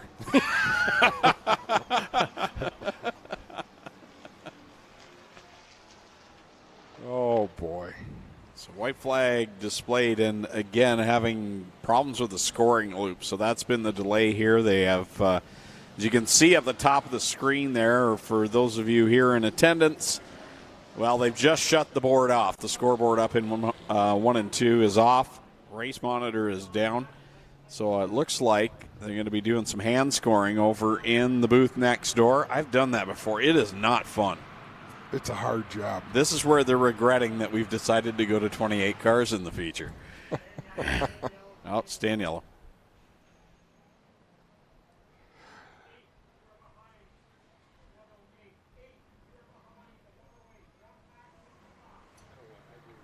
So they're trying to get Ryan Denning behind Zach Bleach. And then the lineup should be okay. There we go.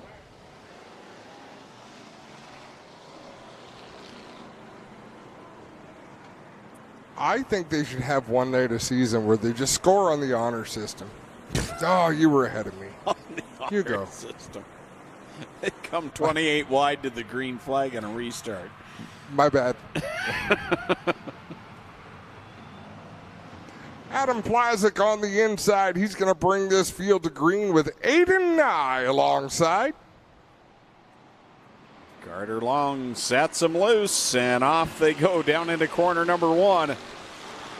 And we've got a pile up already up in corner 4 of Scott McPhail. And Brian General collected down there.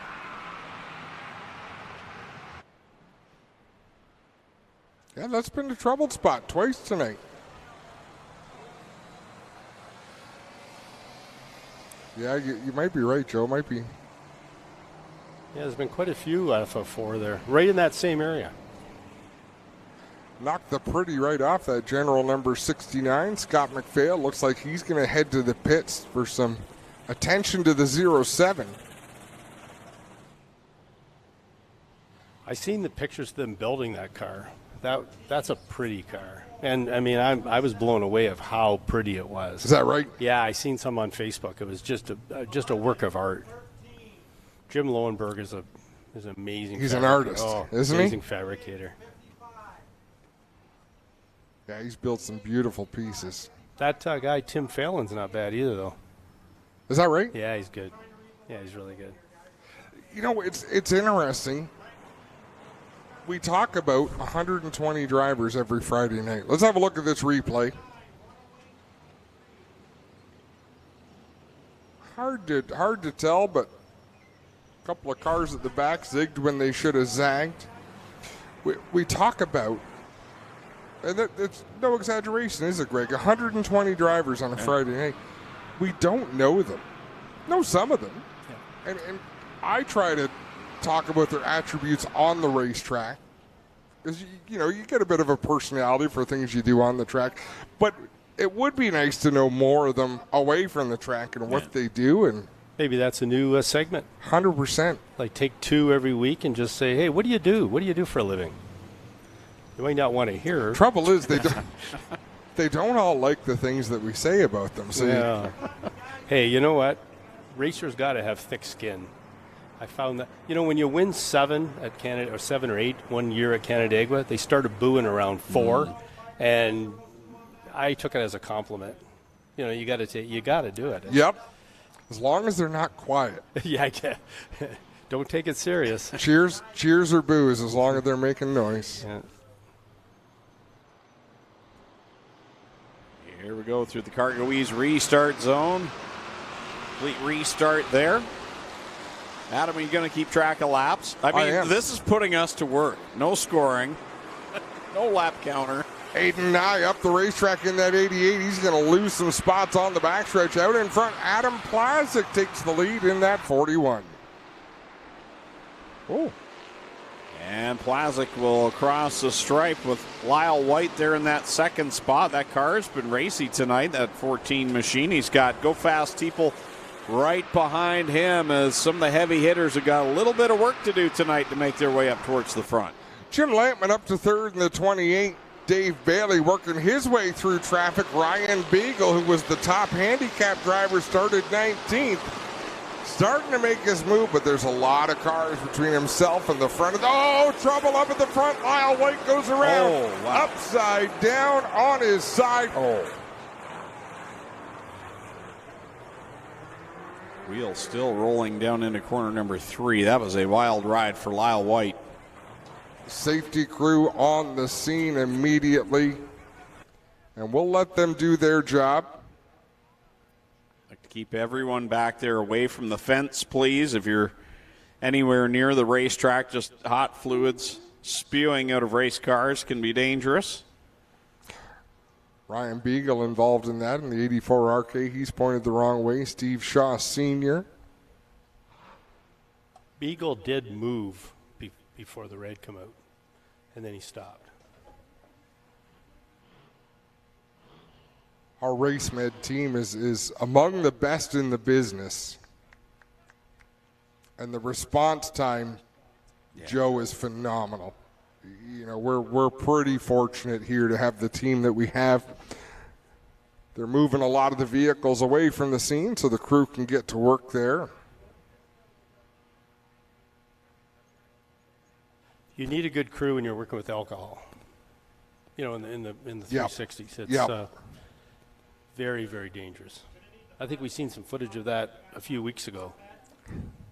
All right, Joe, are you talking about the fellow that kicked the official? Yeah, I was waiting for you to say that. So, what a shame Clinton Jeffrey is busy officiating in the next room. Spencer, do you have that video clip, Spencer? Like, this is a big ask. I don't know if you would or not. But we saw a video of a race car driver, and you can't tell. He runs up to an official after an accident with his helmet and his suit on, and the official runs past the driver to the car with a fire extinguisher. Well, you quickly come to realize, let's have a look at this replay, and then we'll go back to that story. Lyle White collected Kyle Wharton. Trevor DeBoer squares him up. Thankfully, nobody clobbered that Lyle White machine.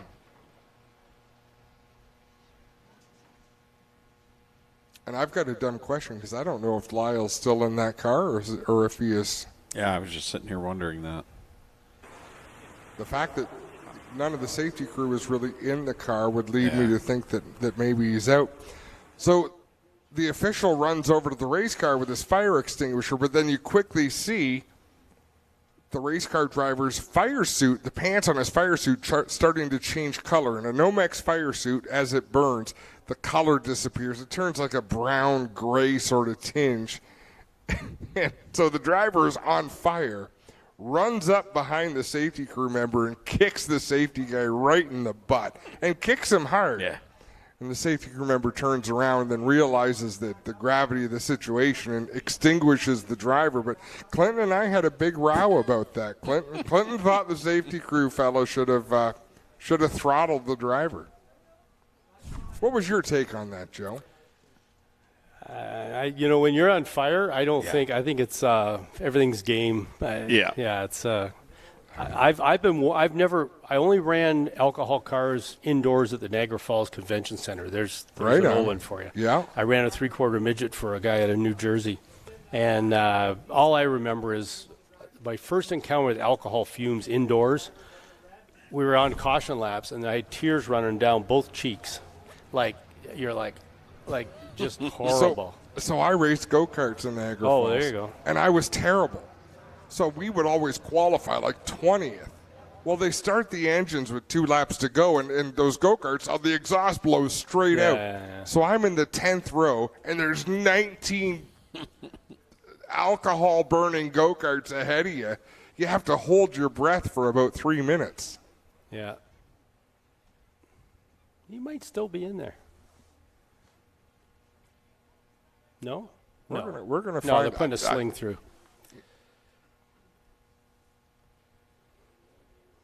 Slick operation. So if they get this right, The trouble is, if you try to drive away, you're just going to drag the car on its roof. So what they want to do is lift that. You'll see that instead of the car sliding across the clay, you'll see it stand up on its side. You hope. You hope. Yeah. That's the plan. Yeah. That's if all goes well.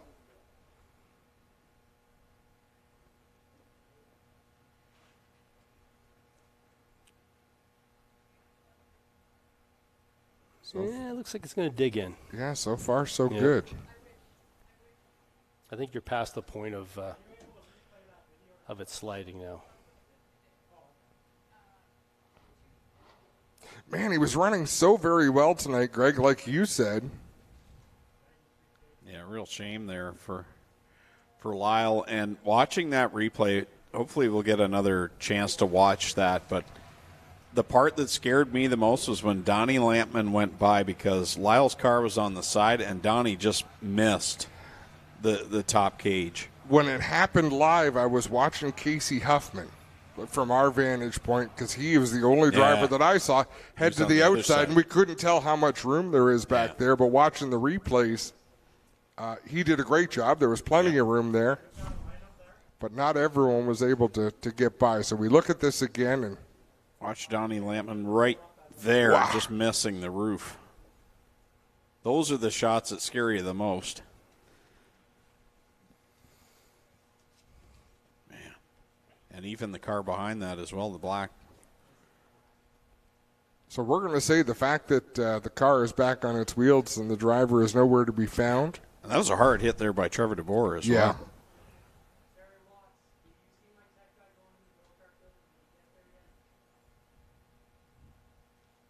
So the officiating crew in the next room continues to work on solutions to timing and scoring. Boy, what a great night to have the screen up and running in Victory Lane so the fans can see the replays available to us. Amazing job that Spencer and the whole crew does to bring this show together. And I put our product up against anybody. Save the announcing. I mean, the announcers could use some work, but the rest of the product is pretty sharp. Let's take a break here. When we come back, we've got Thunder Stocks and Crate Sprints to go here at Ohsweken Speedway.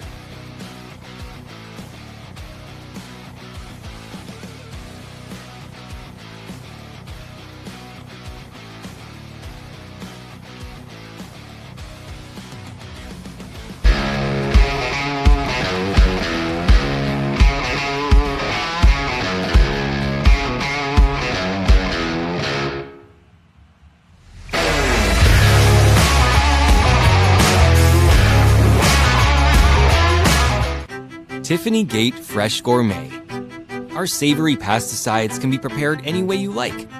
Serve warm or chilled, as a main or as a side. Tiffany Gate Fresh Gourmet.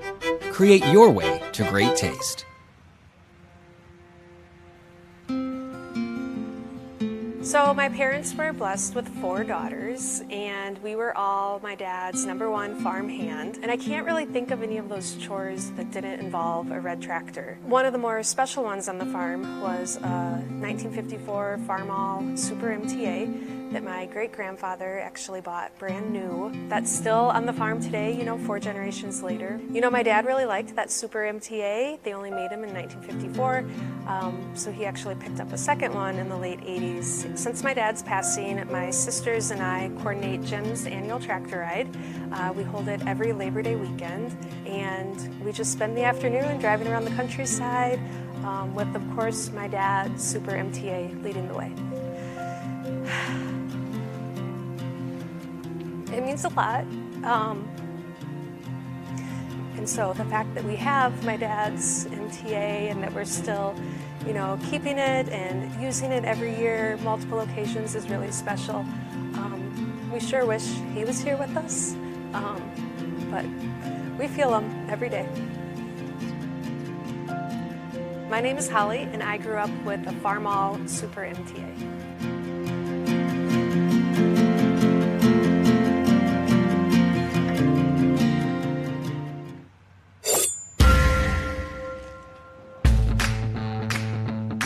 Introducing the Fleet lineup by CargoEase.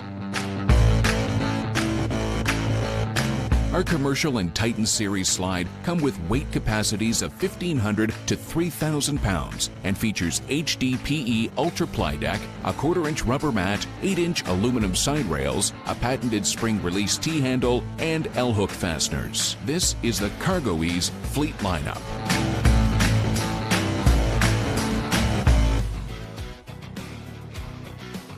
Back at Ohsweken Speedway, Fresh Stone presents Friday Night Excitement. Tonight brought to you by PLAZEK Auto Recyclers, BRAEMAR Building Systems, and Oakwood Transport.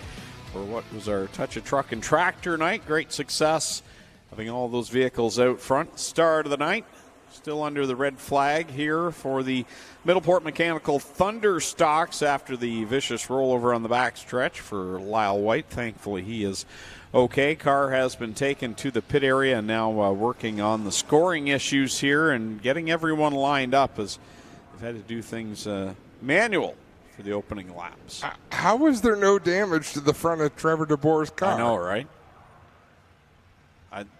The damage is back the left rear. I know. That was a solid hit for Trevor DeBoer. Indestructible. It's almost like that sheet metal bent forward from the force.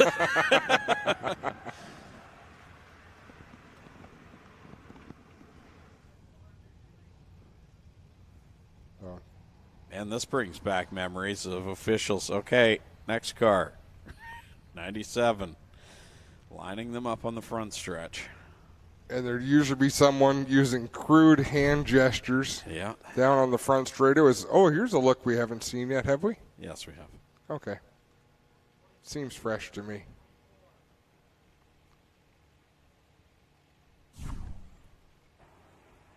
Man, how quickly a night can go sour. Don't need to tell me. Right? Yeah. Or a day. Was there a track you dreaded going to, Joe? You know, when you're running a series, you're running many different racetracks. Is there one you just thank goodness that's over? Always the different tracks. Like Lebanon was different. It was conquerable. It just was different. Hated Fonda just because it was different. You know, I mean, if you ran there all the time, you would get used to it. But I always like the fairly normal shaped tracks. You know, the Ransomvilles, the Rolling Wheels, Maryville, I didn't have a love for Maryville, the D-shaped deal. I always felt that number 4 was just a recipe for disaster half the time. But you did well at Brewerton. I did, and that's weird because Brewerton is similar. Yeah, it is. I did really well at Brewerton, so I don't understand that. Like I adapted to Brewerton really quick. I don't know, can't explain it. But Maryville, though, in the days I went there, I think they've got the surface better these days. You know, it was before the Bicknell era that he was prepping the tracks and doing a real good job. We always had slop at the bottom, and there was no top, and it was always kind of like you had to, race around till the bottom came in, and then it was one lane all around the bottom, right? So and I don't like tracks like that. I don't like tracks that you can hold people up. You know, you can run a slower pace, and they can't get out and get by you. That's why I always loved Canandaigua. Canandaigua, in my era, not so much today maybe, but was 3 lanes. Nobody held anybody up. If your car was going, you could go to the front and win the race. I started in 97. I started 18th most nights. Oh, yeah, that's phenomenal. Yeah, and that it just makes you better. The comments are just savage. Yeah, on the live. Very. Stream.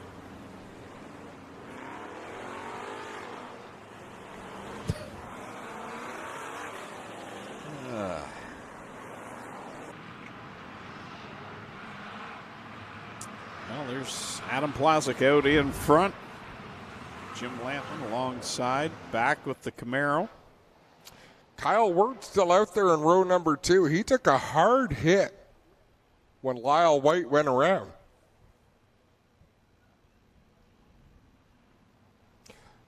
Buddy seems to believe the car is all right. Like, look at the damage on the right front of Kyle Wirt's number 19.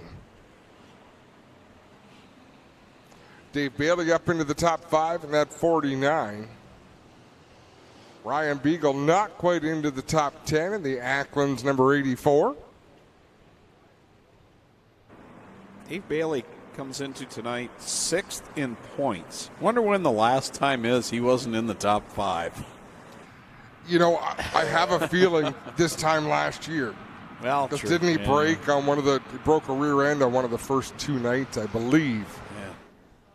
But that still made for a good story, Greg. Well, I tried. Thanks I for just bursting knew that the balloon. answer. Yeah.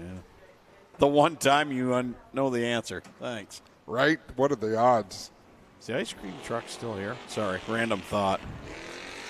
Like a squirrel. Somebody should put a Dairy Queen inside the racetrack. Joe said the magic words. Could you imagine? I could go with a vanilla chocolate dip right now, I'll tell you. I believe in the monarchy, and I know Greg and I both worship the Queen. I'm a big Burger King fan, too, by the way. How close is the nearest Dairy Queen? That's open? You can't get 22.3 kilometers. You Googled it already? No, it's in my mind. Carter Long has the green flag in hand. We're back underway. Adam PLAZEK leads the way out of turn number 4. He'll take them into turn 1.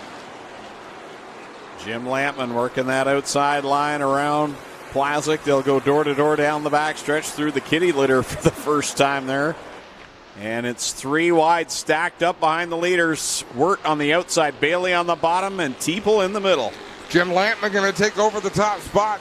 Adam PLAZEK going to fight for second with Kyle Wirt, who's having a look on the outside. Dave Bailey working the bottom of the racetrack. Tucked in there behind Adam PLAZEK. Kyle Wirt, seems like everything's okay. You'd think those first few laps, if you've got anything rubbing, it's going to show up pretty quick on that right front, but everything's A-okay for car number 19, the runner-up in the standings 1 year ago, challenging Jim Lampman for the lead. Kyle Wirt, I wouldn't say he's using the outside. He's using the bottom and a half groove down there. Exits the corner in the middle, working towards the outside of Jim Lampman. He's run all the way alongside at the entry of turn 1. Looks like we're at 5 in, 15 to go, says the guys down in the truck keeping track for us. Side by side for the lead. There you see the battle up front. So we ride along with Abby in the drone right now. Kyle Wirt takes that top spot down into turn number 1. Jim Lampman not going to give up on the inside, but he'll concede that top spot and continue to work the inside groove in 3 and 4. Wirt sails it off of 4 another time. Bailey trying to find his way around the 28 machine of Jim Lampman. We've noted all the trouble he's had with that car, not just here at Ohsweken, but also on Saturday nights at Merrittville. And he's had to hop back and forth between this car and the Monte Carlo, which is having a solid run itself right now inside the top 10. Wirt not able to pull away from Lampman and Bailey. They've gapped Adam PLAZEK by about 10 car lengths between 3rd and 4th spot. Ron Logie hanging on to 5th. He's got his hands full, though. Ryan Beagle on the inside. Go fast Teeple on the high side. This battle at the front, a 3-car fight. Wirt on the outside, Lampman on the bottom. Bailey kind of trying to look for the quickest way to get by both of them. He's pinned it right down tight to the wall. And that's vintage Dave Bailey digging on the bottom, getting the most. But look at Ryan Beagle. He's worked his way up to the 4th spot. Halfway through, 10 laps in, 10 laps to go. Dylan Westbrook went from 18th to 1st. Now can it be 19th to 1st for Ryan Beagle in the 84 RK? He's got clear track between he now and the top 3. Dave Bailey not able to get around Jim Lampman. He's still working that extreme bottom. Jim Lampman running the middle, and Kyle Wirt pulling away out front. He's got about 5 car lengths over Lampman. Bailey looking as good as he has all season long. Right now moves into the 2nd spot, edges ahead of Jim Lampman. And Ryan Beagle, remember that gap that he had? Well, it's he's caught the top 3. He's there now. Ryan Beagle making that a 3-car battle for second. Ron Logie still holding in tough there in that 5th position. And Donnie Lampman, he's worked his way into the 6th spot now. Adam PLAZEK still hanging in the top 10 in that 41. Lost a couple of spots, but again, good to see him up there battling in the top 10, having a good night. So this time by, it'll be 6 laps to go. So you've got Kyle Wirt, your leader, Dave Bailey in 2nd, Ryan Beagle now 3rd as he gets by Lampman, who's back to 4th. 5th is Ron Logie, 6th is Donnie Lampman, 7th Adam PLAZEK, 8th is Go Fast Steeple, 9th Mike Thorne, 10th is Steve Shaw Sr. Then in 11th you've got Zach Bleach, 12th is Trevor DeBoer.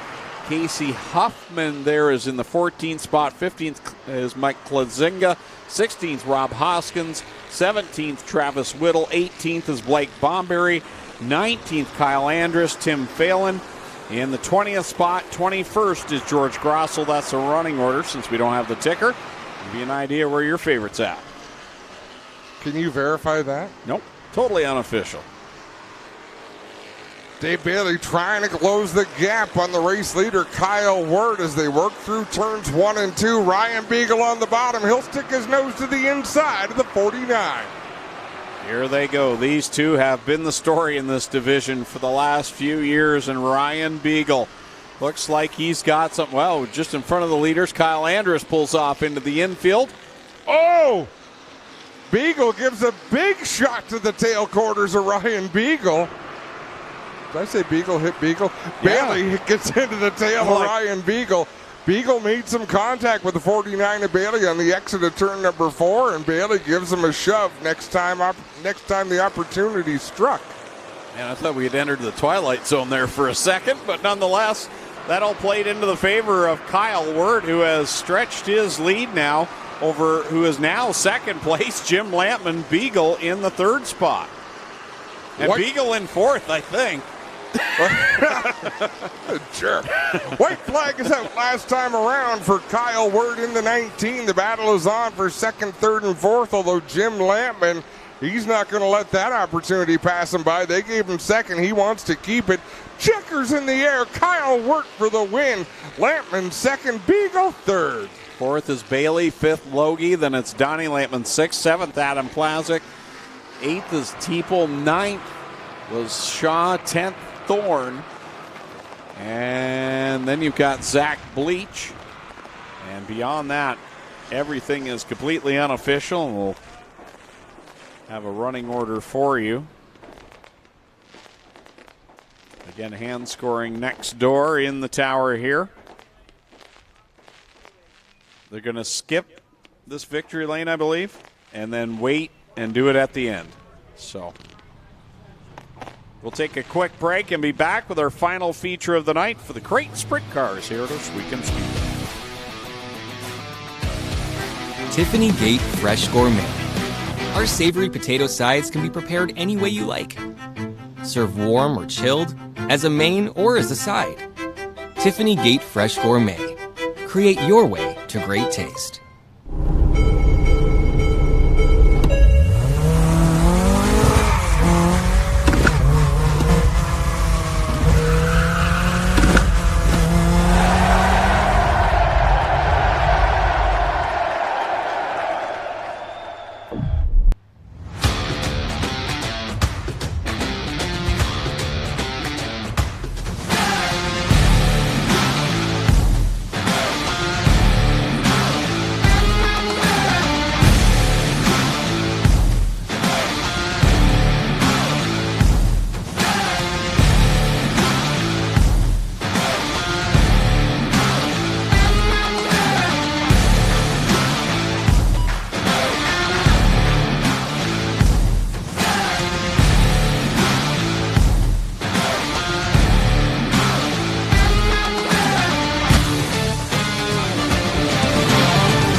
Your mom got a new tractor? Yep. Can't she see in the dark? Can do. Hook up all the implements? Can do. Steer with ease? Can do. Bale hay all day? Can do. Shift like a race car. Can't do. Keep a juice box cool. Can do. I'm out of here.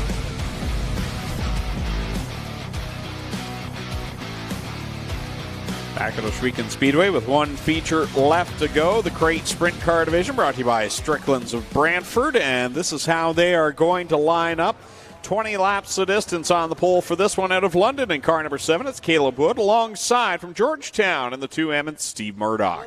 Lining up in the 3rd spot from Brantford, it's the 88 of Lance Erskine. Alongside him, starting in the 4th spot in car 4B, it's 4-barrel Daryl Peltier. Lining up 5th out of Rockwood in the 74, it's Rob Neely.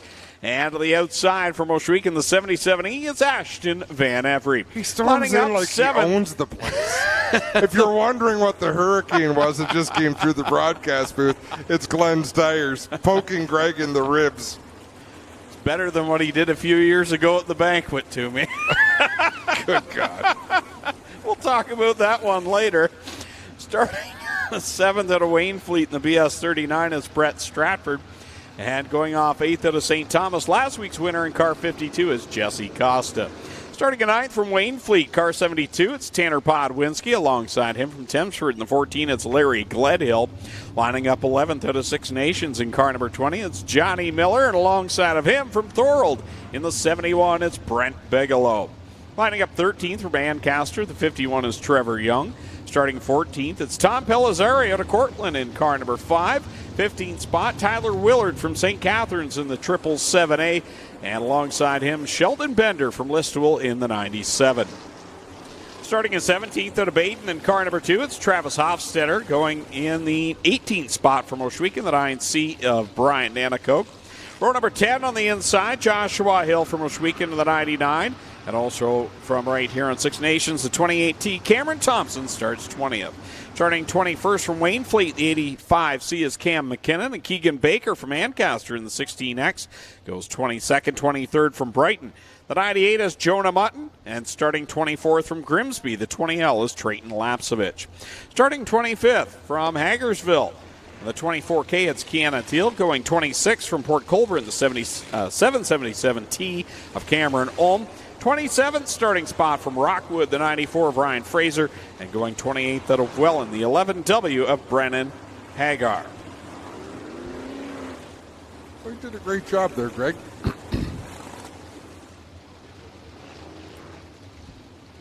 Joe PLAZEK, it's been so much fun to have you up here in the booth.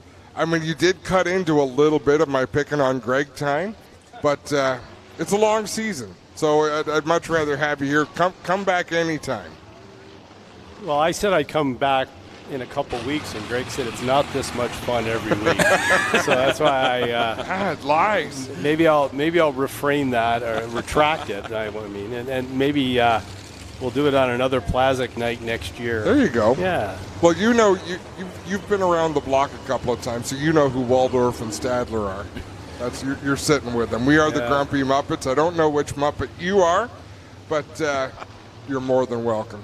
Like I said, I thought this was going to be the Stern Show. That's what Morris told me anyway. And Kate Beckinsale was sitting beside me, but it just, hey. The complete opposite. That's my highlights of going sledding in the wintertime is I get to travel and listen to Stern all the way, like 4 hours of it. So you know what? He's gone beyond. You know, he was a shock jock. That's how he became big. But he's so good at doing interviews. I like when he's got a celebrity on there because he gets out of a celebrity more than anybody would ever, and it's just nonchalant.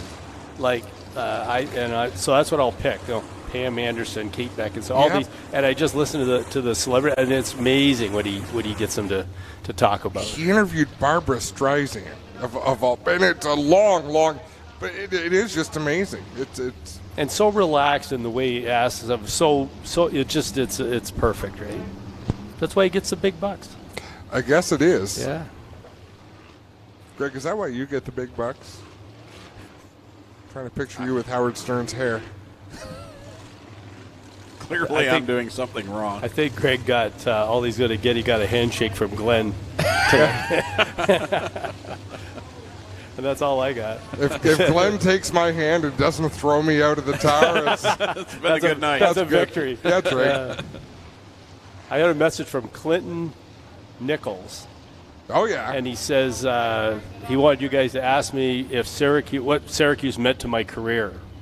And I want to answer him and say Syracuse became an obsession because I just wanted to do better there. It was such a moody mile. Well, right? we're going to come back to this hopefully, Okay. and then we'll let you go. Final feature of the night, green flag in the air. Caleb Wood will lead them down into corner number 1. It's been a while since the brakes were on the track. Big flip. Oh, Palazzari. And he's still going, foot on the throttle. Yeah, that throttle might still be hung. Hopefully he can grab that kill switch. Car's still rolling. And with that,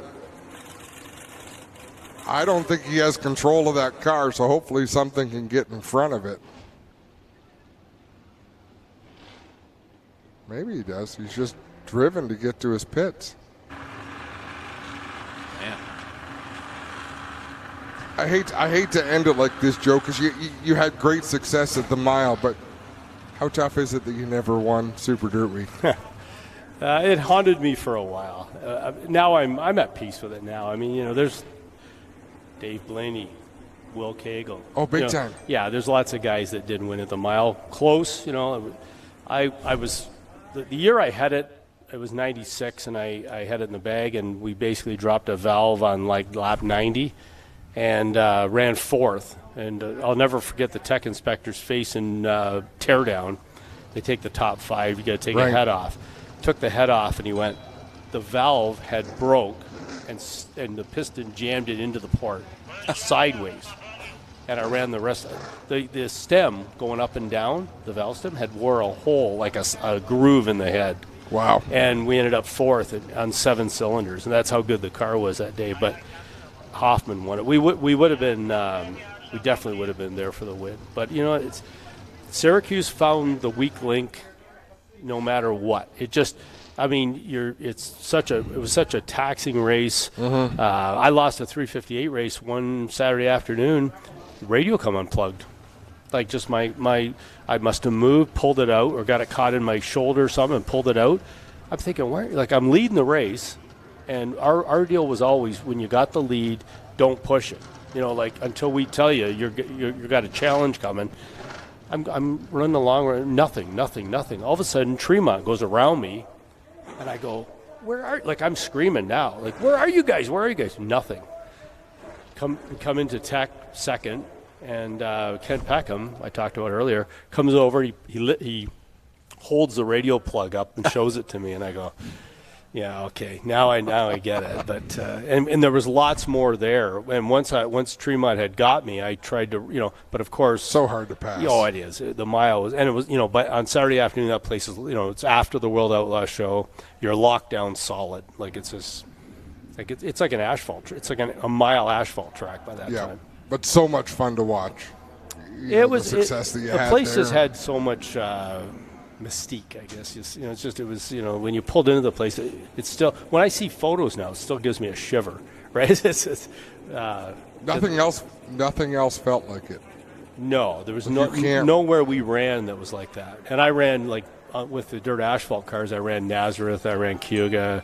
I ran a bunch of places, and nothing was like that.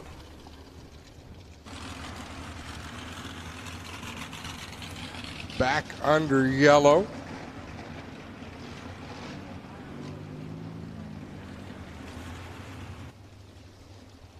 Kenny Upol push trucks getting the field back under power. And a complete restart in this feature as well. Boy, I think we've had to do it in all of them, have we not? We gotten a lap in on any of the divisions. You might be right. And I didn't even say anything, but I thought, man, we got through qualifying really quick. Oh, I know.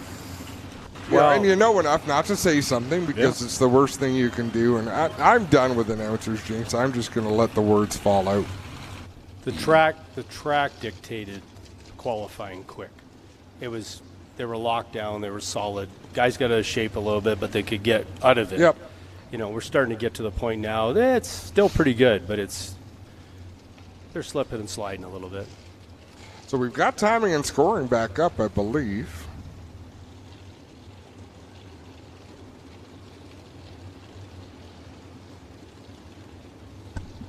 No.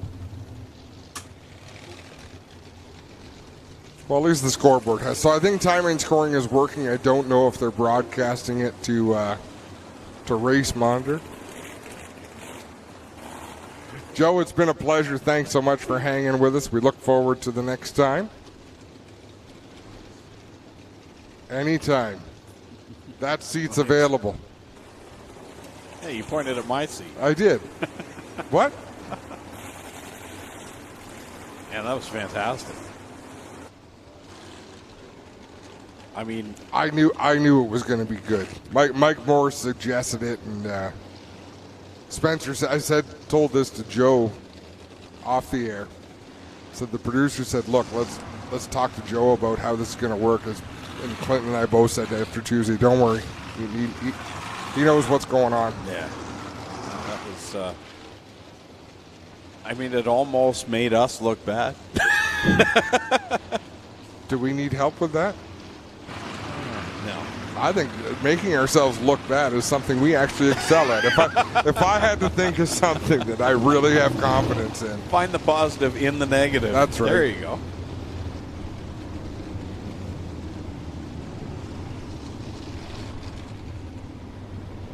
Well, the fact that we're at the final feature, there we go, scoring's up. Wow. Wow. We're back to... I felt so naked. I know, right? Wow. At least you weren't riding a bike.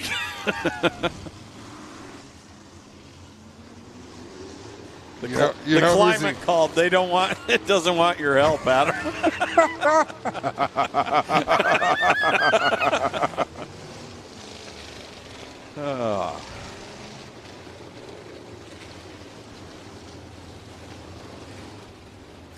The way the weather was, though, today and even yesterday, I didn't know we'd even get to this point. So,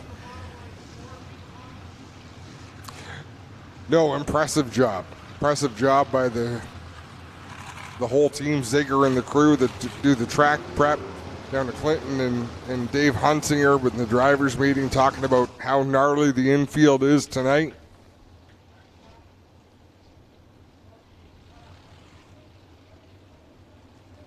just getting some of these drivers in line, and then we'll try it again. Brett Stratford comes in as the point leader. 2 top fives. Doesn't have a win yet, but those 2 top fives has him 1 point ahead of Jesse Costa, who was last week's winner.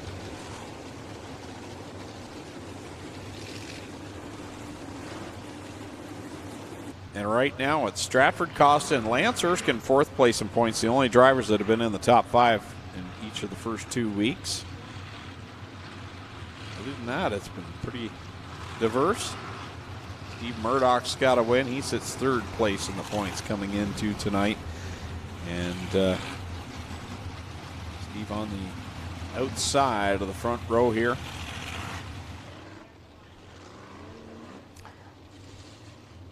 Carter Long has the white flag waving. Next time out of turn number 4, the Cargo Ease restart zone. Caleb Wood going to lead them back to green. Steve Murdoch flanking him to his right. Sheldon Bender, the birthday boy in the 97, is up in the top 10. He's looking for a good run to celebrate with. I guess he's not in the top 10. It's the top 14. Look at this field from the Duke Electric turn 3 camera perch as they get ready to come back to life. Caleb Wood, Steve Murdoch, final feature of the night. Carter Long's dancing on the stand, ready to turn him loose.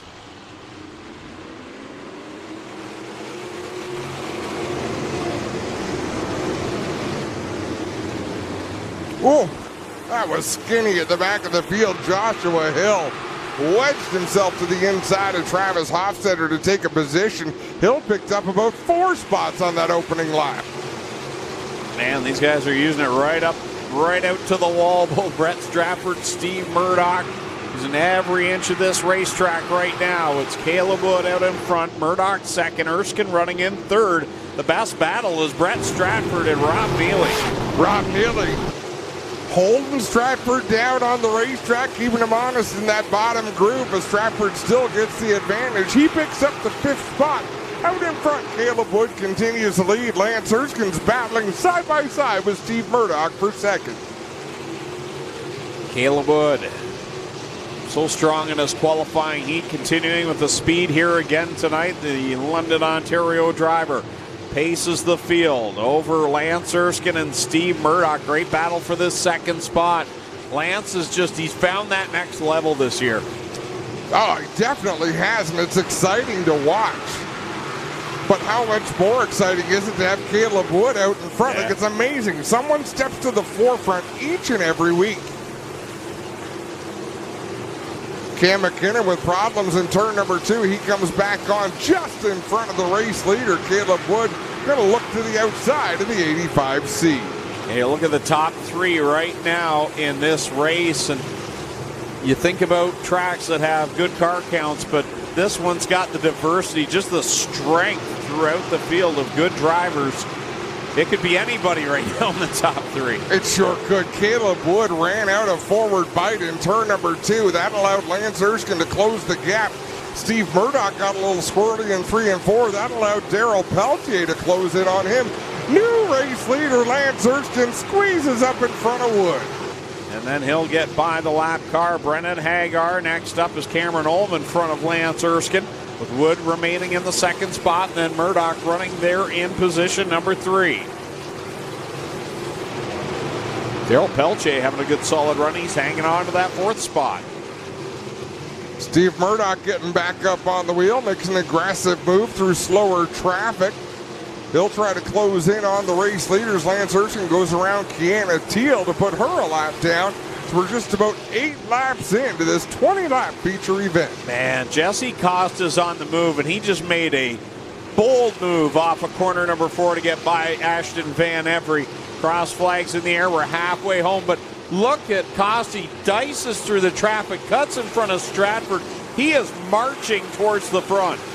He just got slowed up behind Brendan Hager. He's going to head to the high side of the racetrack. Stratford down low, and Costa goes off the banking in 3 and 4. That's going to cost him a lot of ground.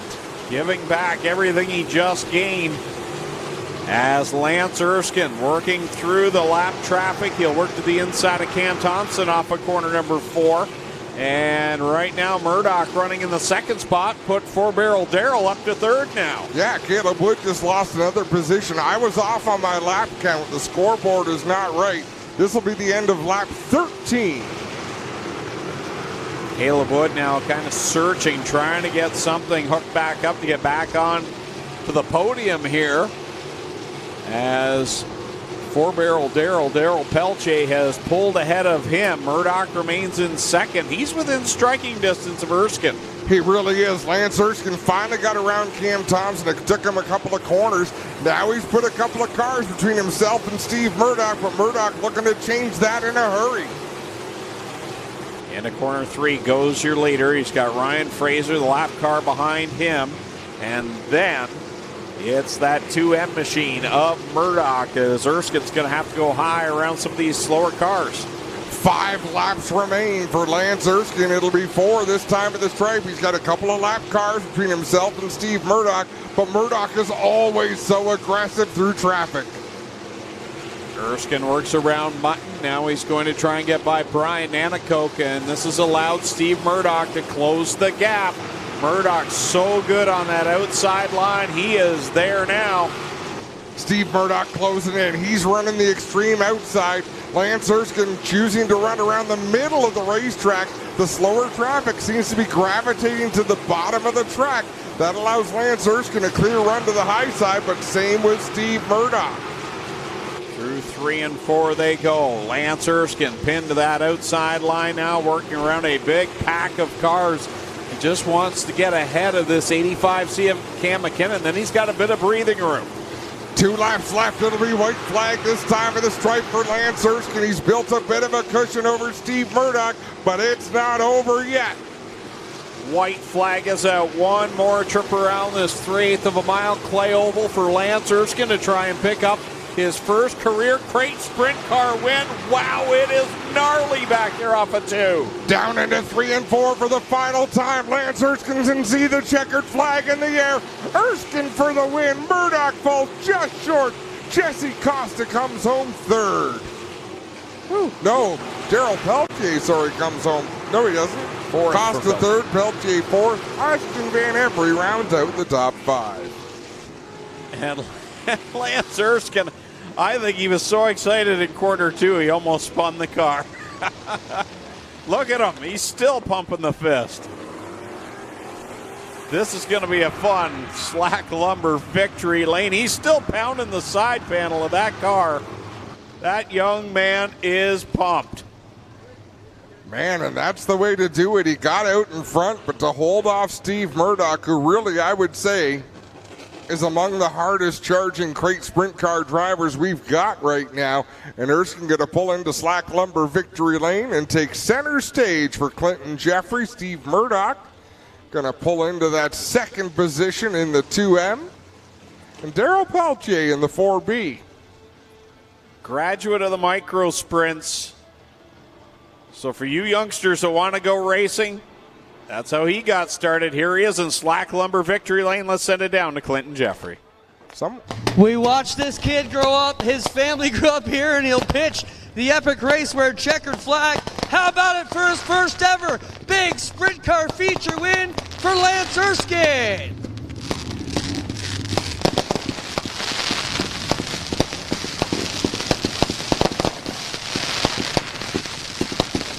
Sorry, I'm watching Daryl Peltier drive into the pits thinking he was 3rd, but he wasn't. He was 4th.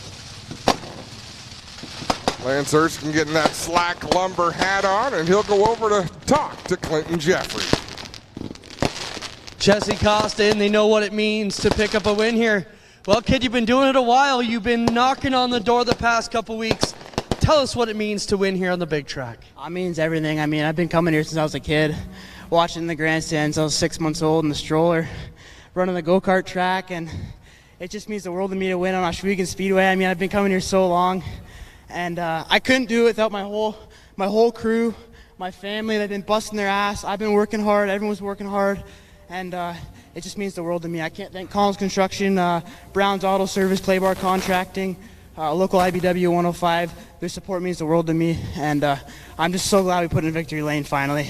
You know what? Curtis Connell is wishing he was here tonight. He didn't come, but you got it done for him. Congrats, man. Yeah, Curtis missed a big night, but I know he's watching at home. This one's for you, bud. We got her done. Congrats. How about it for Lance Erskine, ladies and gentlemen? His first ever big track win here at the Big O. His dad coming in to celebrate with him. Steve, solid run for you tonight. 2nd place in the points battle. You got to be pleased with how these nights end. I know you want to win them, but when you're here on the pavement on a night like tonight when it was raining all day, got to be happy with that. Yeah, for sure. It was good that we got the race in tonight. Didn't get held off by the rain. It was a good night for our crew, though, to get in 2nd. Obviously, we want to come out here and win, but it's good. I just want to say thanks to my sponsors, John Van, Asheville, Cumbercale, and yeah, it was a good night. Awesome job. Steve Murdoch will be 2nd, ladies and gentlemen. We get over here and talk to last week's winner, Jesse Costa. Jesse, these are the runs that make championships happen, and win last week's 3rd today. Staying over here, get a good look at your car. You know, these are the ones that pay off. Yeah, I didn't know what our car was going to be like. I didn't know what the track was going to do, but you guys did a great job for what you guys had with the weather today. So just kind of pounded the top of 1 and 2, and just, I don't know, braver than them, I guess. I don't know. I just got to thank D&O Towing. Corbin's here tonight, so I got to thank him. Ackland Insurance, the whole Glad Hill family, and Oakwood Transport, Wells Foundry, Strode's, Matco Tools, Butler Built, Welders Millwrights, my wife at home, she's watching, my dad, the whole Nathan Ackland Racing crew, especially, obviously, Nate and Ashley for putting me in this car. It's really a privilege to be driving it. There you have it. Jesse Costa be 3rd, Steve Murdoch 2nd, and your winner tonight, Lance Erskine, gets it done in the Strickland's crates. We'll turn up to you guys to take us home. Want to thank everybody for coming out tonight and tuning in, guys. Solid night. We got her done. That was a great night of racing, and I'll tell you what, that was a pleasure having Canada Joe here in the booth tonight. He fit in just perfect. And Greg, for what you and I grew up watching, he was an icon of the sport at a time when the sport was larger than life to us. Yeah, absolutely. So it was a real honor. I want to thank Joe for coming. Thanks for coming, Fran. We're glad you could make it as well down there joining us tonight. And great night of racing. Get to see it end on a great note with a brand new winner in Victory Lane with Lance Erskine. Great way to celebrate a great night of racing here at Ohsweken Speedway. So that will wrap things up. Make sure you join us next week. The Sportsmen join the card with our regular 4 divisions, 7:30 start time. On behalf of the Stiers family, all of our officials, and on behalf of Canada Joe PLAZEK, Clinton Jeffrey, Adam Ross, I'm Greg Kellman saying so long here on G-Force TV.